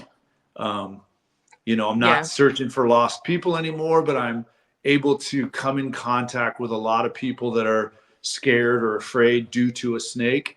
And I get to help them through that fear. I get to help move the snake. I get to put the snake back into nature. In my mind, that's all beneficial to my community. And that's why I love it. And that's why until I'm physically not able to do this, I will continue to do it. We're very similar in that aspect of we're just very selfless, giving people and just want to help. Everyone can make a difference, and that's important to remember. You've just got to give, spread love. You got to smile at people. You never know what people are going through. It's important to be kind and to be good to anyone, to anything. It doesn't matter if it's a worm. I'll pick up a worm. I won't go outside if it's dark without a torch on my phone. The neighbors think I'm mad, but they'll just think, oh, it's just a slug or it's just a snail. And I cannot express how heartbreaking it is when I step on a snail by accident. To me, it's still an animal, and I'll move them off of paths because nobody else will. That's important. So what inspired you to start accepting donations for your work instead of charging for it? That is a great question. So when I started doing this, my main reason for not charging was I didn't want people to make a decision about the fate of a snake based on how much money they had to come out of pocket for. I thought that if they were to be charged whatever it is, $100, $50, $200, whatever it is, that may be too much for them. And therefore they're going to take matters into their own hands with a shovel or call the fire department. So I just decided, you know what? I don't need the money. I'm going to do it for free. And that's how it started. And for the most part, that's exactly how it is now. We do take donations. We don't go out of the way to make that known. Each one of my Wranglers has business cards that has something written on it that basically says we are a donation-based service. If you care to donate, here is my Zelle or, Apple Pay or Venmo. I don't know what everybody uses, but and most people are very giving and kind. Most people donate, but again, as that sun hit me right in the chest, I'm going to move a little bit. Most people are great. They donate whatever they feel they can. And again, I've had people in a very impoverished situation where there might be, not a lot of money, and they start to write me a check out of a checkbook, and I always stop them. Don't even worry about it. Please don't worry about it. So, it's not for money, but we also have gas bills. We have to buy the tools. Everything we do costs money. So my goal is to at least, break even. Some of my Wranglers are really young, and this is primarily their main gig. So they've got bills to pay. So donations are always great. They're not expected, but it's always nice when we get them. So we're going to maintain that and stay a donation-based service. I don't see that changing. That's really great of you. My kids just got home. She's going to want to step in and say hi. Oh, I have to say hi to her real quick. This is Addie. This is one of my daughters. Hi. Hi, nice Alex. to meet you. Hi, nice to meet you. She's in England. Oh. Oh, and my dog's coming up on my lap. Hi. Sorry, we're having a break in the moment. That's fine. We're having I'm a kind of family jealous hug. you get dog cuddles. Oh. I'm Okay, jealous. you have to get down. Like, I'm Okay, sorry about not that. getting down. No problem. So yeah, I mean, for me, it was never a money thing. This was never meant to make money. It was always to truly just help the community, and it's going to continue to be that way. That's kind of my goal. Social media has allowed to make some of the platforms do pay. YouTube pays, TikTok pays, Instagram really not, Facebook not, but those are the platforms that I'm on. And if those platforms are willing to pay me for putting my videos up there, then I will be happily ready to take that. It's very admirable. The second part of that question was, can you share a moment when, I know you got 2 stories for this, where somebody's donation really made a difference in what you do? Well, there's a couple that come to mind. We do a lot of public speaking events, and a lot of times when we're done with the event, they'll ask, can we pay you? Because I don't ask for money up front. I don't, but they will often after say, can we pay you? And I always tell them the price, whatever it might be. And then when they tell me the price, then I will say, now put that money back into your foundation. Whatever you were going to just pay me, please put it back into your foundation. I don't want your money. And they always look at me like, seriously? I'm like, absolutely. So, that's one lovely. of the ones that I like to do, because it's a school, or it's one of our nature preserves here, where I know they don't have a lot of money to do what they do. And, a lot of them provide such an amazing service, either the schools or the nature centers or the scout troops. So I always like to give it back to the company that was ready to pay me for it, because it's just, I don't really want it. I don't really need it. And then there's been lots of times where people will try to hand me cash for whatever the snake was. And I literally had been on their property for 40 seconds. And I'll just flat out say, you know what, that's very kind of you. Please just, I don't want it. So I know it sounds crazy to ever turn down money. But I think there's a right and a wrong time to accept it. And a lot of times, if I've been on your property for an hour and I've been cutting a snake out of garden netting, and I'm sweating and I'm dirty and I'm down on my knees and I'm trying to get a snake out and I'm close to being bitten, and you want to give me money, I'll accept it, But if I show up and it's a tiny little gopher snake that's, in your garage, I pick it up, put it in the bucket, turn around, walk out. I feel like that doesn't deserve, I haven't done enough, I guess. And here's another, I'll tell you one other funny story. This is funny. And my daughter's home, but she's not listening. So when I started doing she just this, went upstairs. She did. Both my girls, my older one's not here yet. But both my girls used to go with me on all the calls. They were really young, like 5 and 7, or maybe even 4 and 6 when they started. And they would go with me. Anytime they heard my phone and there was a snake, they would know it's time to go. And we had so much fun with it. And I love those moments. As they got older and cooler, I wasn't that cool anymore. So I made them a deal when they got a little older. If you guys go with me, I'll give you the money that people give me. I'll give to you guys to put towards your car or whatever in the future. And that motivated them. So if we went on a call and got, let's just say easy numbers, somebody gives me $100 bill, I would give it to them and they would split it and take $50 each. And it was kind of selfish because it was kind of like I was baiting them to come on calls with me because I like hanging out with them, but it worked. And I got to, spend that much more time with my kids. So, it's kind of a funny way to take my donations, but it was trying to hang out with my kids as much as I can before they go to college. Yeah, that's so sweet. I'm super close to my dad, but then he's just gonna get jealous because I'm gonna be like, I want you as my second father now. I love it. Yeah, I really that's really I cute. really do. He's Shout out probably to my going to hear dad. this, though. Yeah, he probably is. You can have two dads. You can have one in England and you can have one in the States. Yeah, my dad isn't even English. We should probably start our viewer questions because I know we were going to start with that and then we ended up not doing that. We went down the rabbit hole. Oh yeah, no, it's the ADHD. I'm sure my ADHD rubs off on people as well. And that's great. It's once you get on a tangent, it's especially when you're passionate as well, and the other person shares that passion that it just can go on for I'm sitting in front of a big window and the light is moving. I can see it on me. I don't like that. I'm trying to figure out where I can be without light on me. I don't want a big old swath of sun across my old face. Okay, there. That looks better. The first one that we've got is from Linda Smiles. I know you did start answering these because I said Bruce misunderstood the assignment, and they're for the recording, Bruce, which is really funny. I was like, oh, bless him. He's already started. What's funny is I gotta defend myself here. I go through my phone, usually on my phone, and I see questions. I didn't even realize that they were on your page, not mine. And I answered them. And then I realized, like, after I'd done 3, I'm like, oops. So I apologize. Yeah. Okay. So Linda underscore smiles. Hi, Linda.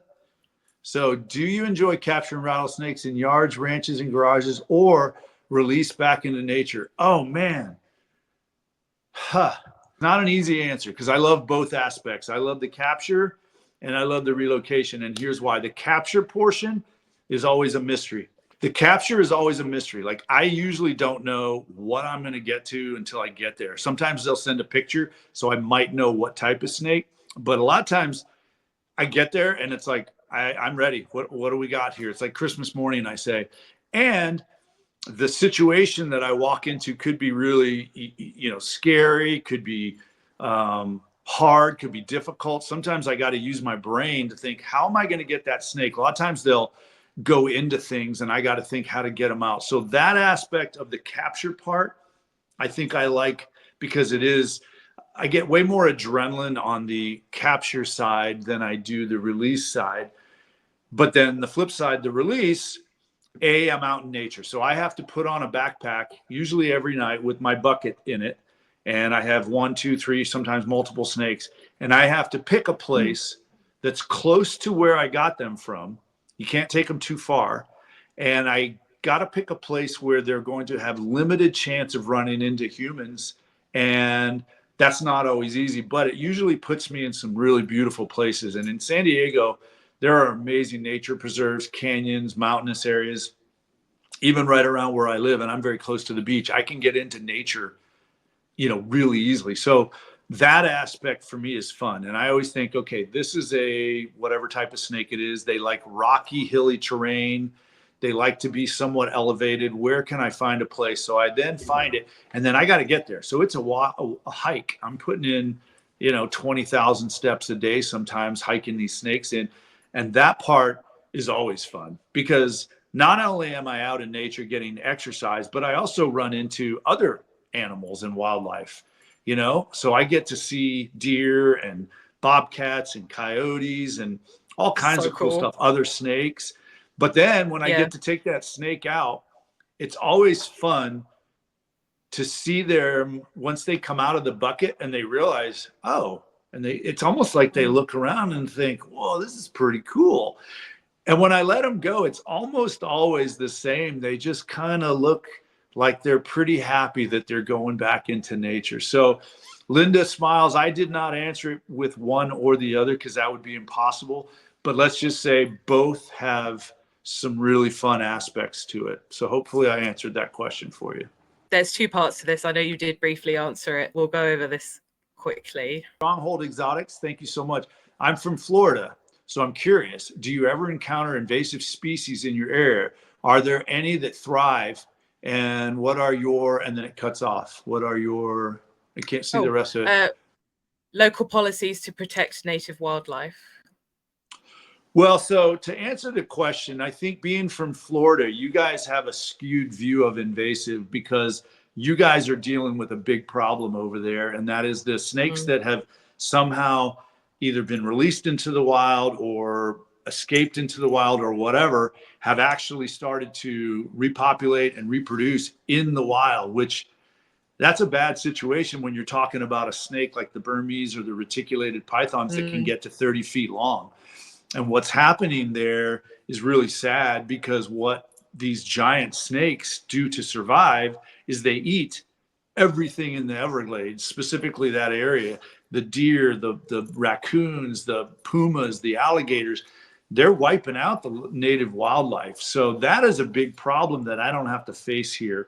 The question is, what would I do if that was my problem? And, as much as I love snakes, I think they have to deal with that problem the harshest way possible. And that's eradicate those snakes from the wild and bring back the natural balance of nature there.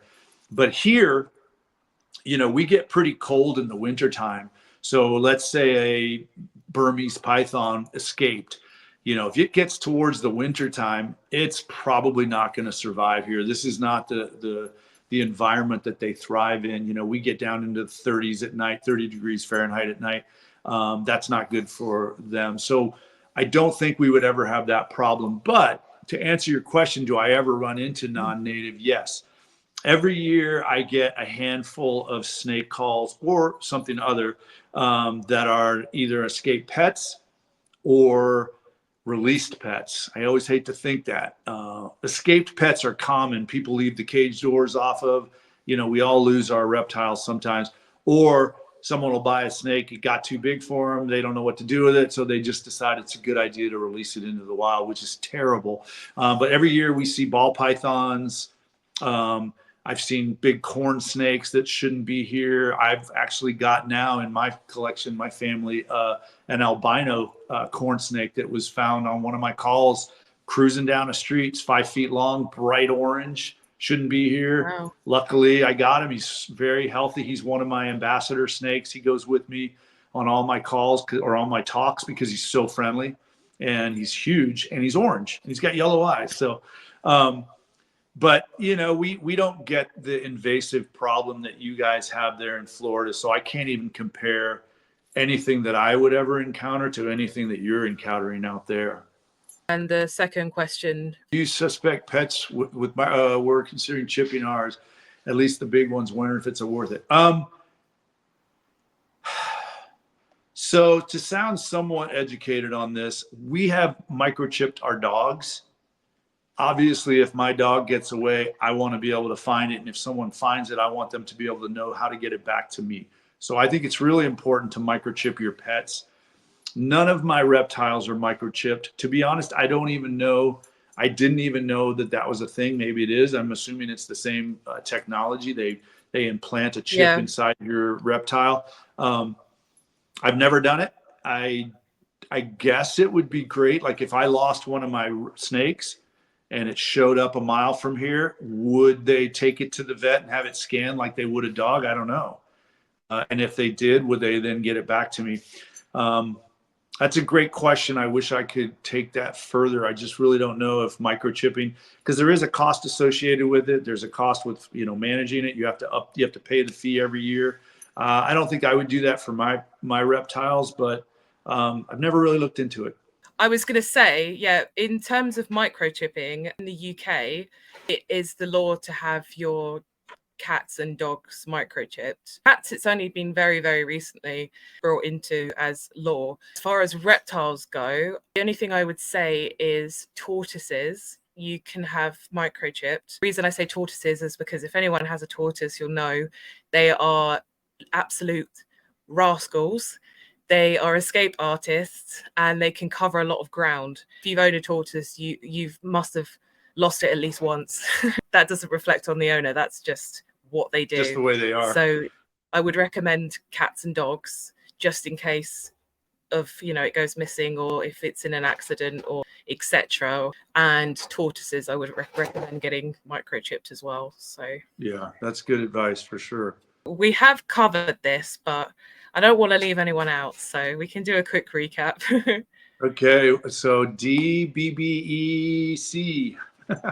How did Bruce get started? Bruce got started as a little kid because I was infatuated with snakes when I moved to Texas, and that carried on through to adult life. And the way I got started in snakes, really doing the service that I provide, which is free relocation, is I learned through my own wife that if you call the fire department, they will unalive the snake. And once I learned that, I could not deal with that, and decided that, you know, somebody needed to do something. And instead of somebody sitting around doing nothing, I decided to do something. And now I've got an amazing team of 24 of us. And, you know, we cover pretty much the entire San Diego County, which is big. And we're responding to, like I said earlier, I think we're going to have responded to over 600 calls this season alone. And we're about a month and a half away from the season being over. So we still have lots of active snake period ahead of us. So yeah, that's how I got started. I just learned that the only real option people had here is to call 911 and have a fire truck come, which, you know, that's not good. Not all heroes wear capes. Some of them have snake hooks.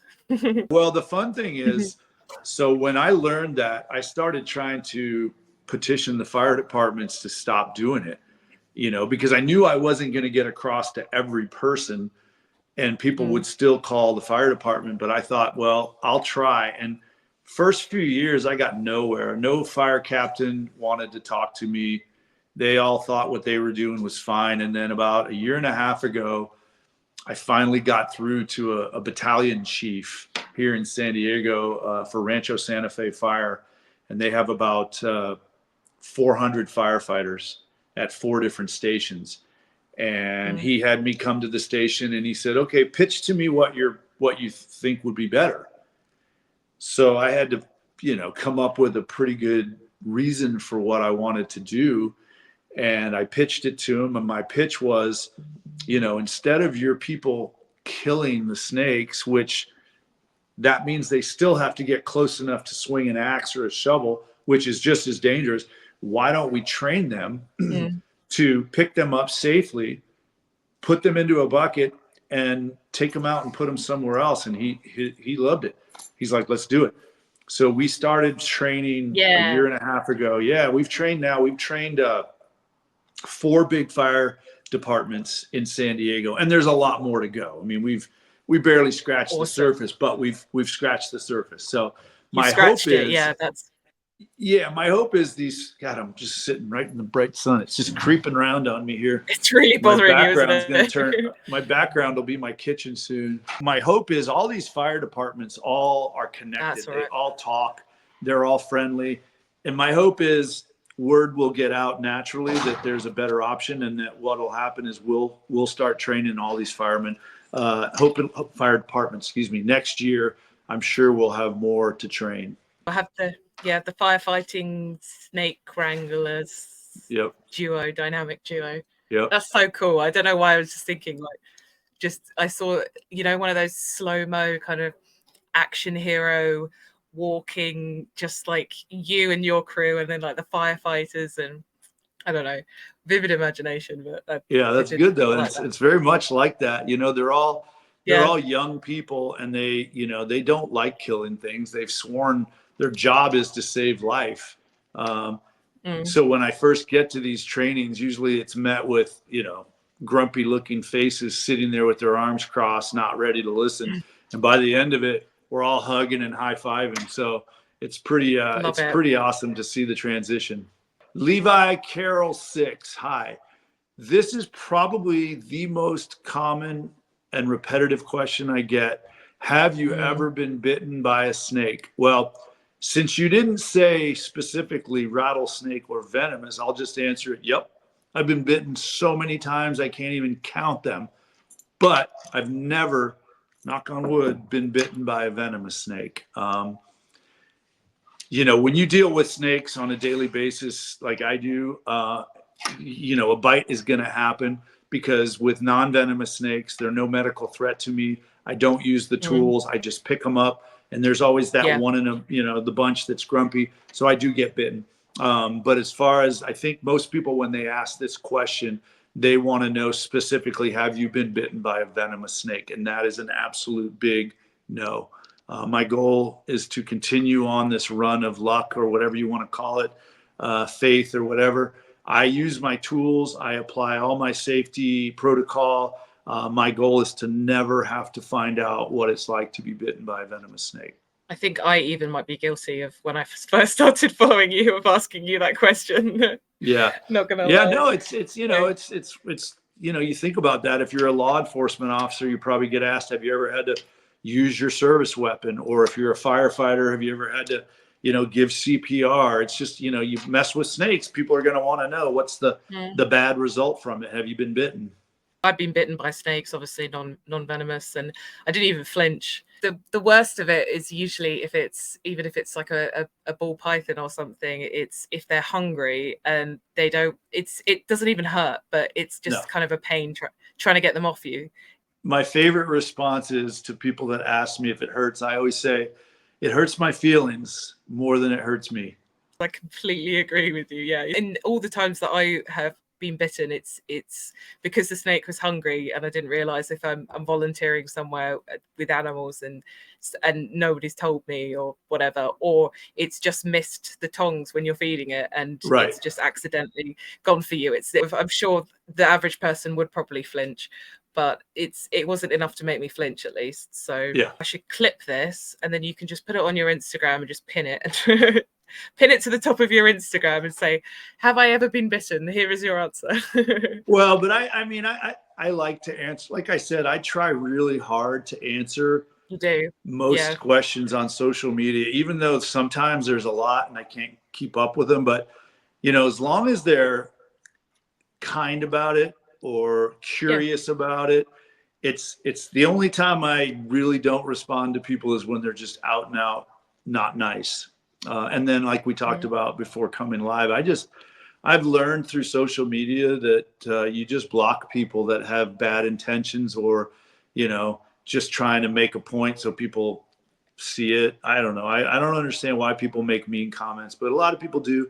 And I just block them. I have to clean venom off tools. Yeah. Arno, how do you say that? Arno Doglin. Do you ever have to clean venom off your tools? Absolutely.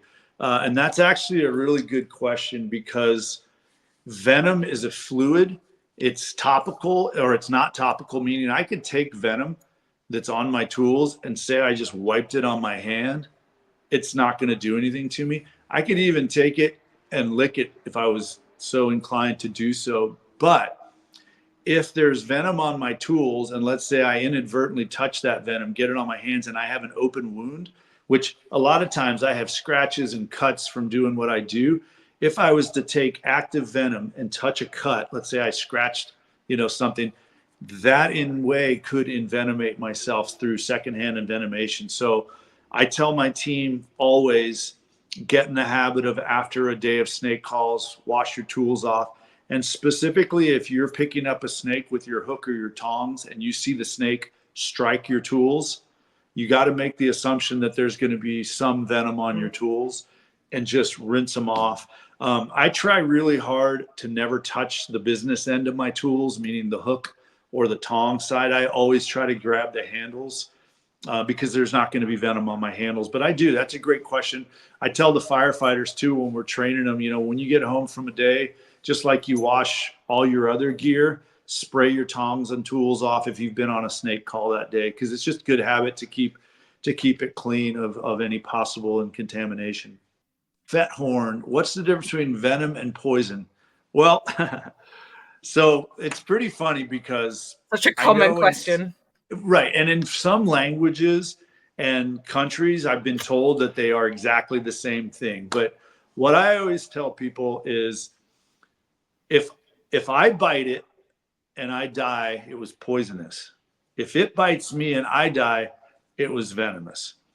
I'll break that down. Poison is ingested, swallowed, or eaten. So if I go under the kitchen counter in there and pull out Drano, liquid Drano, and drink it, I've been poisoned. Not recommended. Right, not highly not recommended. But venom has to be injected versus ingested. So injected, a sting, so a tarantula, a scorpion, a bee, a snake, those are all bites. So injected, so venom is injected. So I always tell people if it's a snake you've been bitten by, then you're envenomated. If it's something that you can't pick up and eat, it's poisonous. Now, here's a weird thing. There are actually a couple different species of snakes in the world that you cannot eat their flesh because the food that they eat, typically I think it's toads, carry some kind of poison in their skin. So when the snakes eat it, it becomes part of their flesh. So you could pick up one of those and actually be poisoned, and it could bite you and you could be envenomated. So in theory, they're both. But most snakes, all the snakes in the United States, if you were to take a rattlesnake and put it on the grill, you could eat it and nothing would happen to you. So that's not poisonous, that's venomous. I hope that answers the question. No, I would have answered it in a very similar way. So yeah. Cindy 2 Souther, are rattlers immune to their own venom? That's a good question too, actually. Yes. Yeah. So they can bite each other, and usually, and I say it like this because I do believe that there have been some cases where same species of snakes have envenomated the other one and it has caused either sickness or death. And I think the way I learned this was I had a snake release where I had a mating pair of rattlesnakes. And when I took them out of the bucket, I put one of them down and then I took the other one out. They were mating pair, so they're connected. They've been together. I put the other one down, and for some reason, the one I put down first struck and bit the back of the other one. And people were saying, "Oh my God, it's going to kill the snake." And they were fine. So they are immune to each other's venom. But I did hear of a situation where if it bit something in the face, that snake did die. So I don't want to go on record that they're completely immune to them because there could be situations where it's not going to hold truth.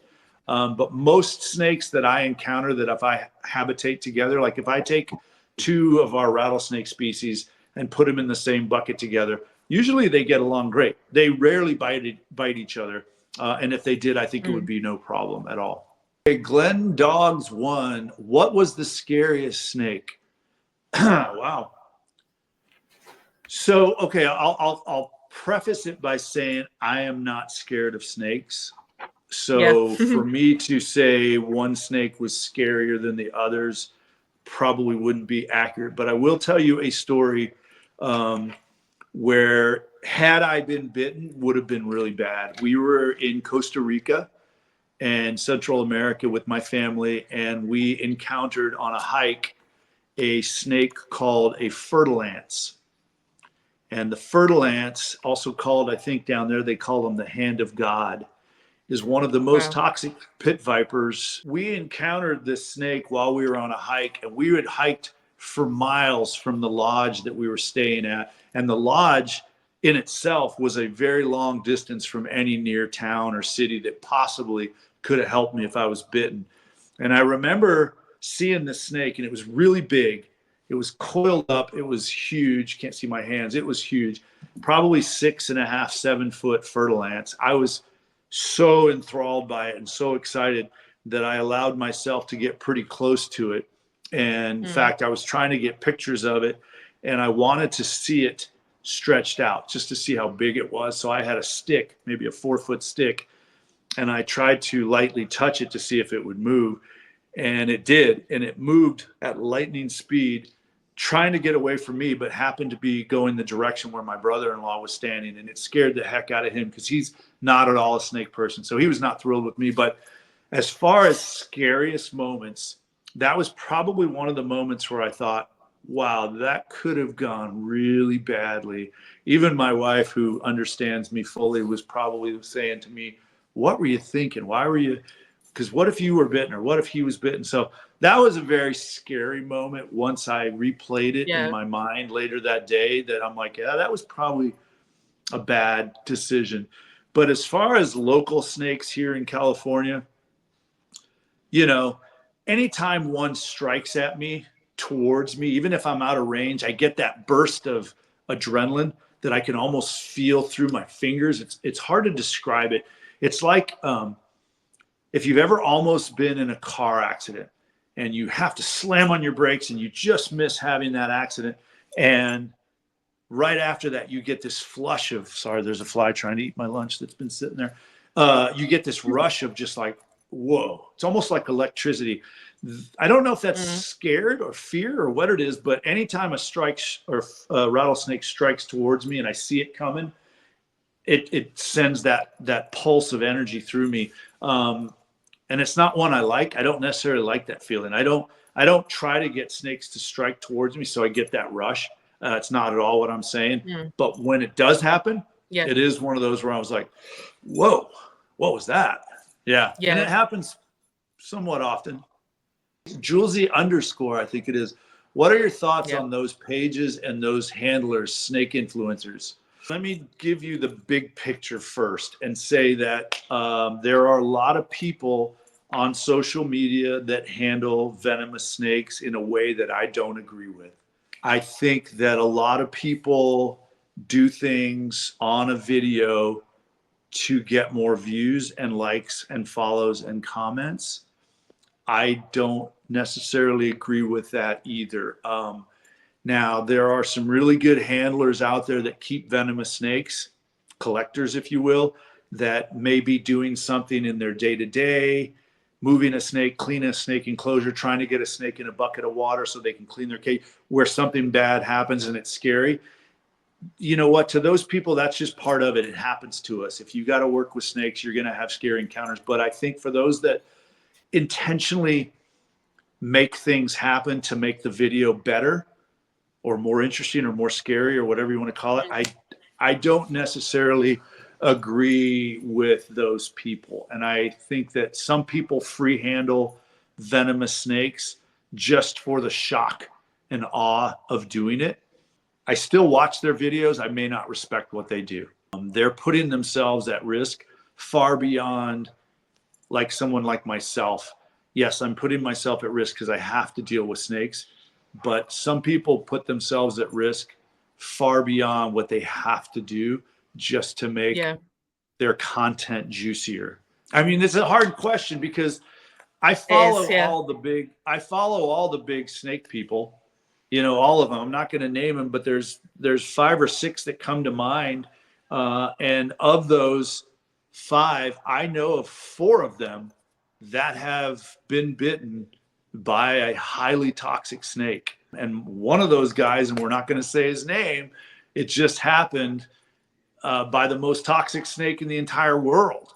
You know, he was bitten by a pet snake from Australia called the inland taipan, and that was a very avoidable bite. That did not have to happen. Yeah. I think that for Julesy, it's fun to watch those people.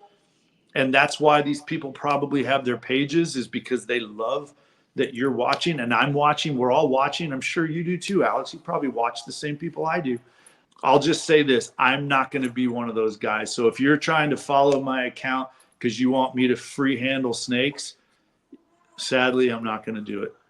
If they haven't been bitten yet, it's coming. Before we close, where can our listeners and viewers find you on social media?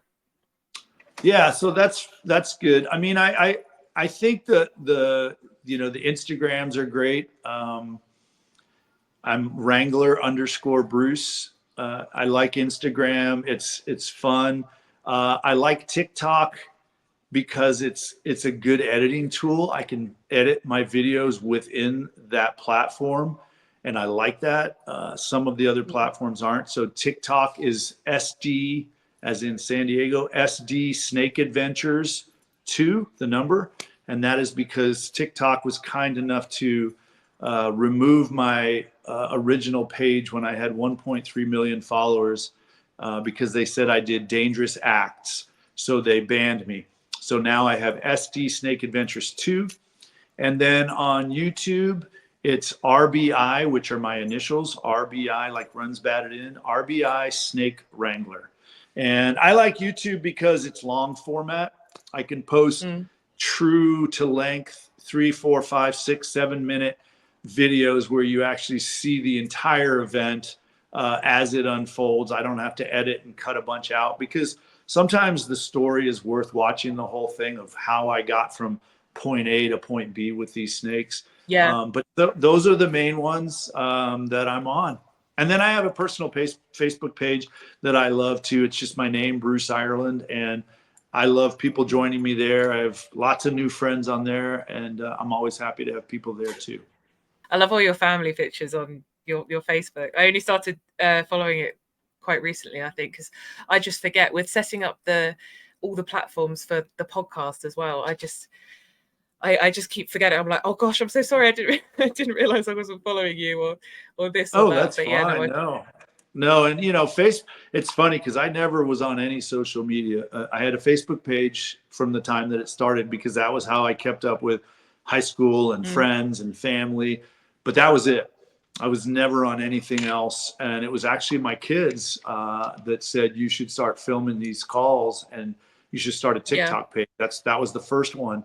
And I thought it was silly. I was like, oh, this is so silly. But they were right. It garnished some interest. And like I said, they banned my first page at 1.3 million followers. ridiculous. And it was ridiculous. I was very angry for a while at that platform because they just don't seem to have a lot of consistency in what they allow versus what they don't allow. I tried for months. Yeah, it went down, and I tried phoning, I tried emailing, I tried petitioning every way I knew how, and I just gave up, and I stayed off them for probably a 6-month period, and then decided I'll start one again. And they've changed a lot. I think the algorithms changed. None of my videos that used to get lots of views on that same platform get the same amount. I think I don't know the term, maybe shadow banning, I think is the right term. It's unfortunate, but that's okay. Again, my whole purpose isn't to get followers and people to watch. I think if they are following me, I love it. It's great. But there are other platforms out there that I put the same content out. So, whether it's on TikTok or Instagram or Facebook or YouTube, they're all great in some regards. And I put videos on all of them just because every day I have a new adventure, and I try to post daily. Every day about 6 o'clock when I'm having my morning coffee, I put a new video up of something, just to keep the momentum going.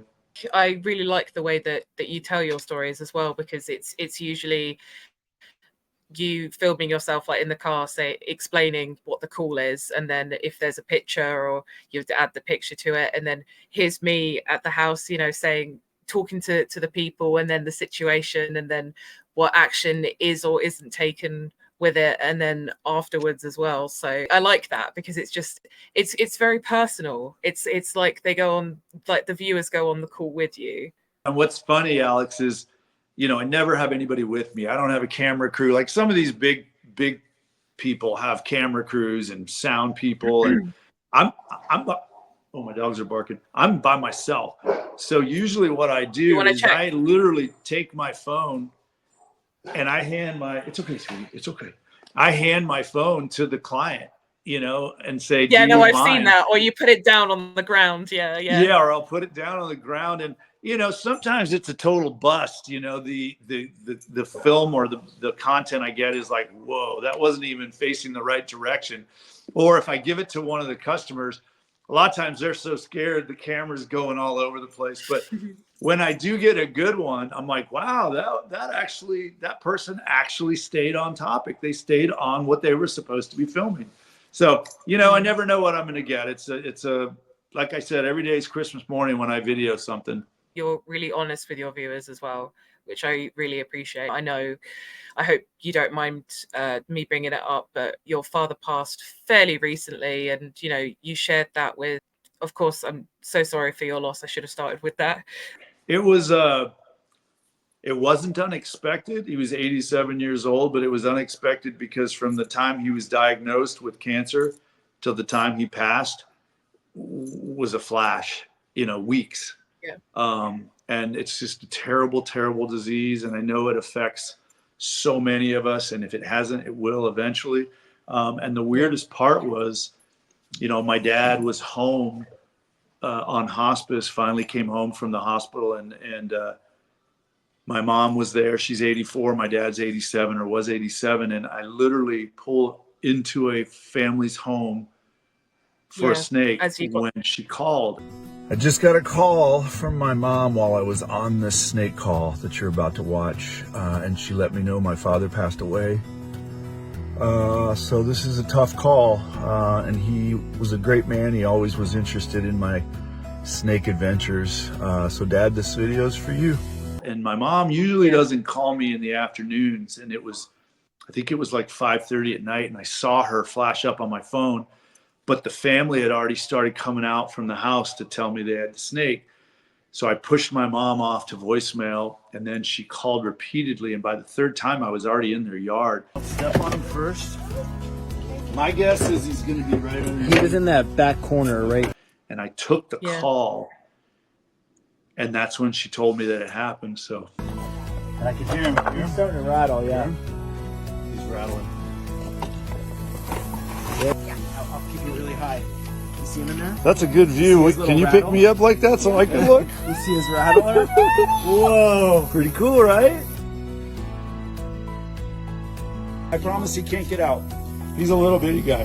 Here, we'll take my towel out so you can see him better. Whoa. I'll show you. So, the way we film, if we put the camera over the edge, there might be another one. I'm going to look. Yeah.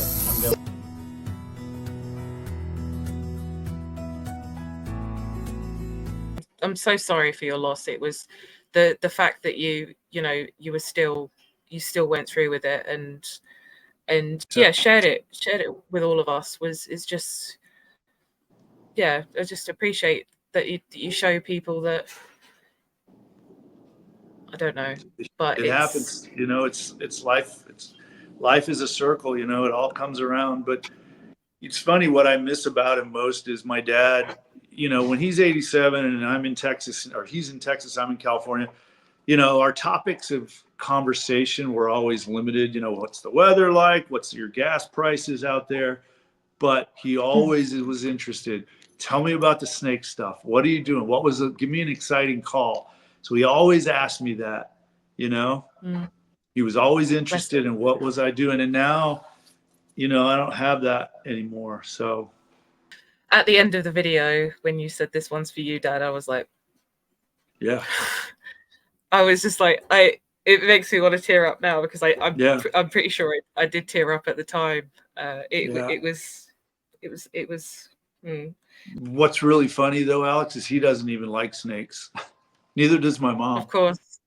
They're one of those people that they didn't ever go out of their way to kill them, but they also would never make contact with one. They just kind of look at them as even though that's what I've been around for so long, they never really gravitated to my side of passion for them, which is fine. Thank you for saying those nice things. He was a really, really great man. He did so much in my life for me and was such a great role model and mentor. And like I said earlier, he was in the oil business for his job, but he would get home every night at 5:00, put on his paramedic uniform, and he would be a volunteer for the next 12 hours. The man just always was wanting to do stuff to help. And I think that's probably where that bug got into me, Like he was a great guy. Yeah.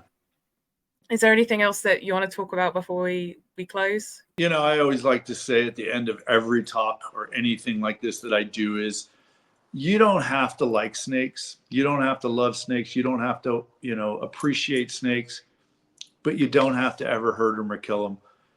That's the biggest thing that I do at my talks is I'm not trying to sway you guys to become crazy snake people like me, but just if you see them, accept the fact that they're a beautiful part of nature. They've been around for 75 million years. They're not going anywhere. So just embrace them, look at them as, hey, I got lucky today when I was on my hike or in my backyard and I got to see a snake, because they're amazing to see. But just leave them They are. alone. And the chances of anything ever happening to you, if you leave them alone, almost drop to nothing. That wraps up our chat with Bruce, the snake wrangler. If you want to follow Bruce's adventures, be sure to check him out on social media, and remember to appreciate all nature, and including snakes in your backyard. Thank you for tuning in to Reptile Rendezvous. Catch you next time and stay wild. Good job. Good job.